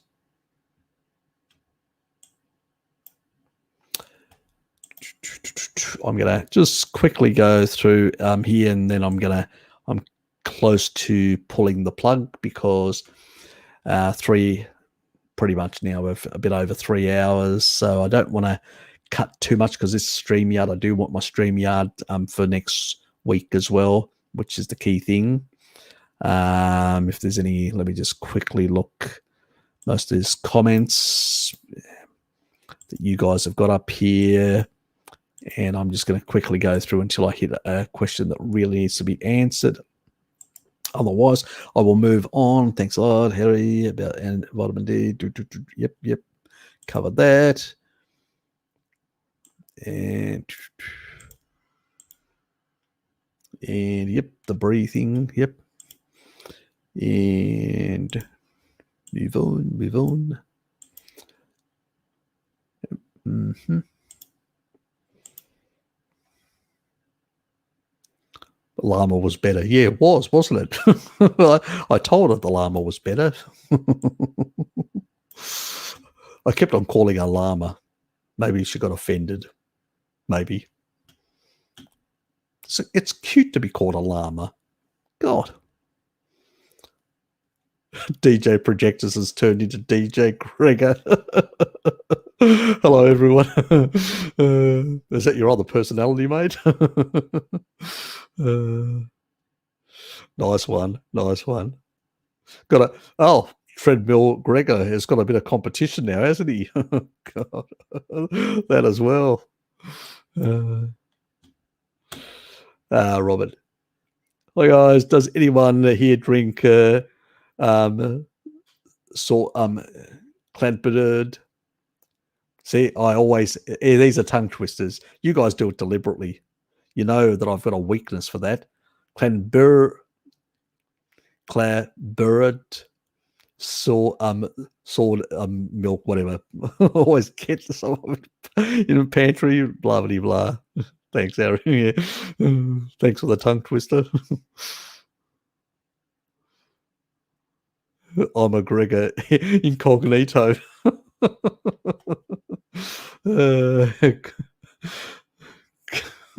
God, nice one, mate. Nice one.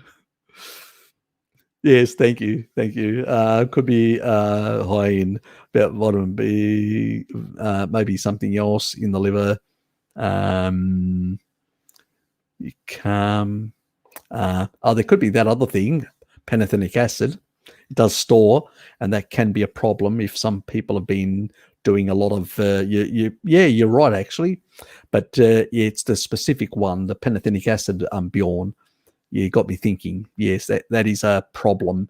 If people get too much, they can actually increase insomnia, anxiety in people, and a number of other things. So it can be a problem. I always forget about pantothenic acid. It's one of those sort of outside the normal things that actually can cause this problem. But yeah, I try to remember to ask people, how long have you been supplementing with high doses of vitamin B complex or pantothenic acid? And yeah, I always forget that one. That's an important one that a lot of people miss.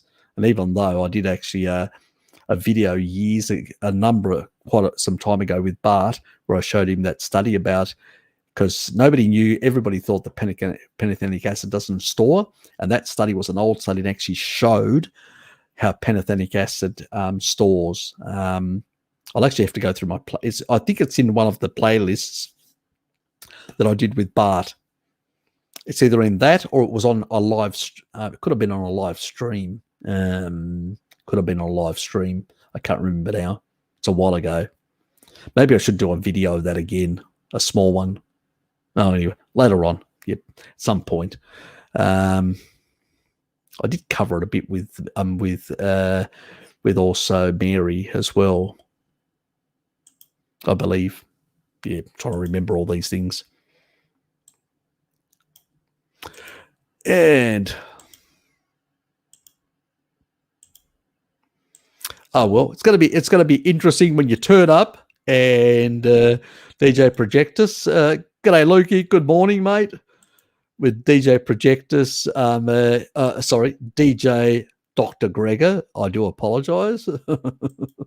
I stand corrected. And Treadmill Gregor, when he turns up, it's going to be a head-to-head, mate. It's going to be a head-to-head.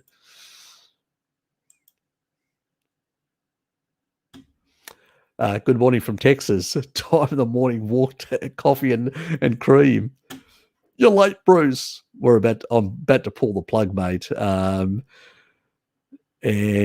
So we've had an eventful night, quite interesting. Number of people have turned up. We've talked about I think in this live stream, we talked about far more stuff, health issues and little nuanced things and stuff like that, compared to the morning one. The morning one had a different style to it. So in that regard. But anyway, on the other point, there was the other point that I did want to ask you guys with the COVID one, the Q&A. How did you find that? A lot of people said they found it interesting, but not many people commented. Like I didn't get, like with some other videos, I get a lot of comments.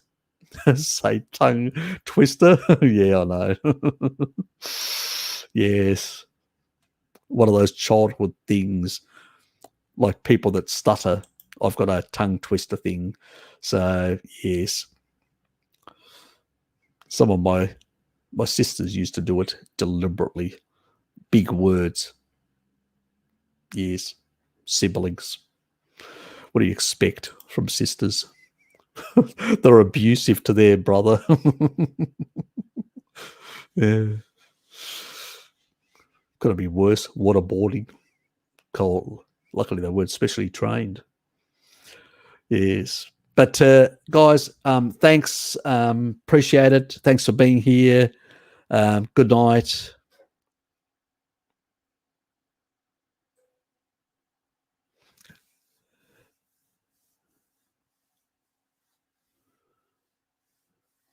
Okay, did you do the vitamin? So you just recovered from COVID. Oh, that's good to hear, zombie.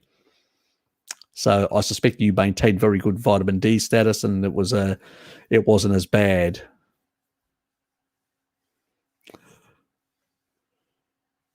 Lectins for virility. I thought taurine was an important oxidative buffer for the testes. You are cheeky. You are so cheeky. Thanks, Luke. Look, thanks for being here, mate. Scotty, thanks, mate. If we comment on the COVID videos, we are bound to get cancelled by YouTube. Oh, okay. No, that's the I know, it drives you up the wall. It's annoying, to say the least. It's annoying that we are constrained so much in talking about these things. I was hoping more controversial stuff, even though I don't subscribe to most of it. I still wanted people to ask me those questions so I could basically answer them and give, but now I've realized I'm going to have to do a video to cover all those points that weren't covered, or some of the ones that need further explanation. That's what I've realized. I've just added more work to myself. So anyway, I'm not promising I'm going to do it this week, even though I did say in that video that I was, but I'll see how it goes. It's always a struggle trying to get content. I may have a splurge day. If I can get that room done and sorted before the end of the week, then I'll definitely do a splurge. But I'll probably do a splurge on little videos of the myths and falsehoods of veganism. So I gotta get that going. God, I need to get a whip. I need to whip myself and force myself to do it. So yes, it's an important series. It has to be done. So remind me, put messages and say, Harry, how's that going? That myths and falsehoods, so I can motivate me, remind me, stuff like that. Yes, yeah, good to see you, Tom, here. You're on the previous one as well. Anyway, guys, appreciate all you lovely people being here. And yes, it's sort of the tone, that bulb, it sort of intensifies as I lose the light and it gets darker, because that's sitting over there, the red one, and sort of intensifies and the red light shift. So, but it's good for the melanopsin coming through, that sort of stuff. So I'm not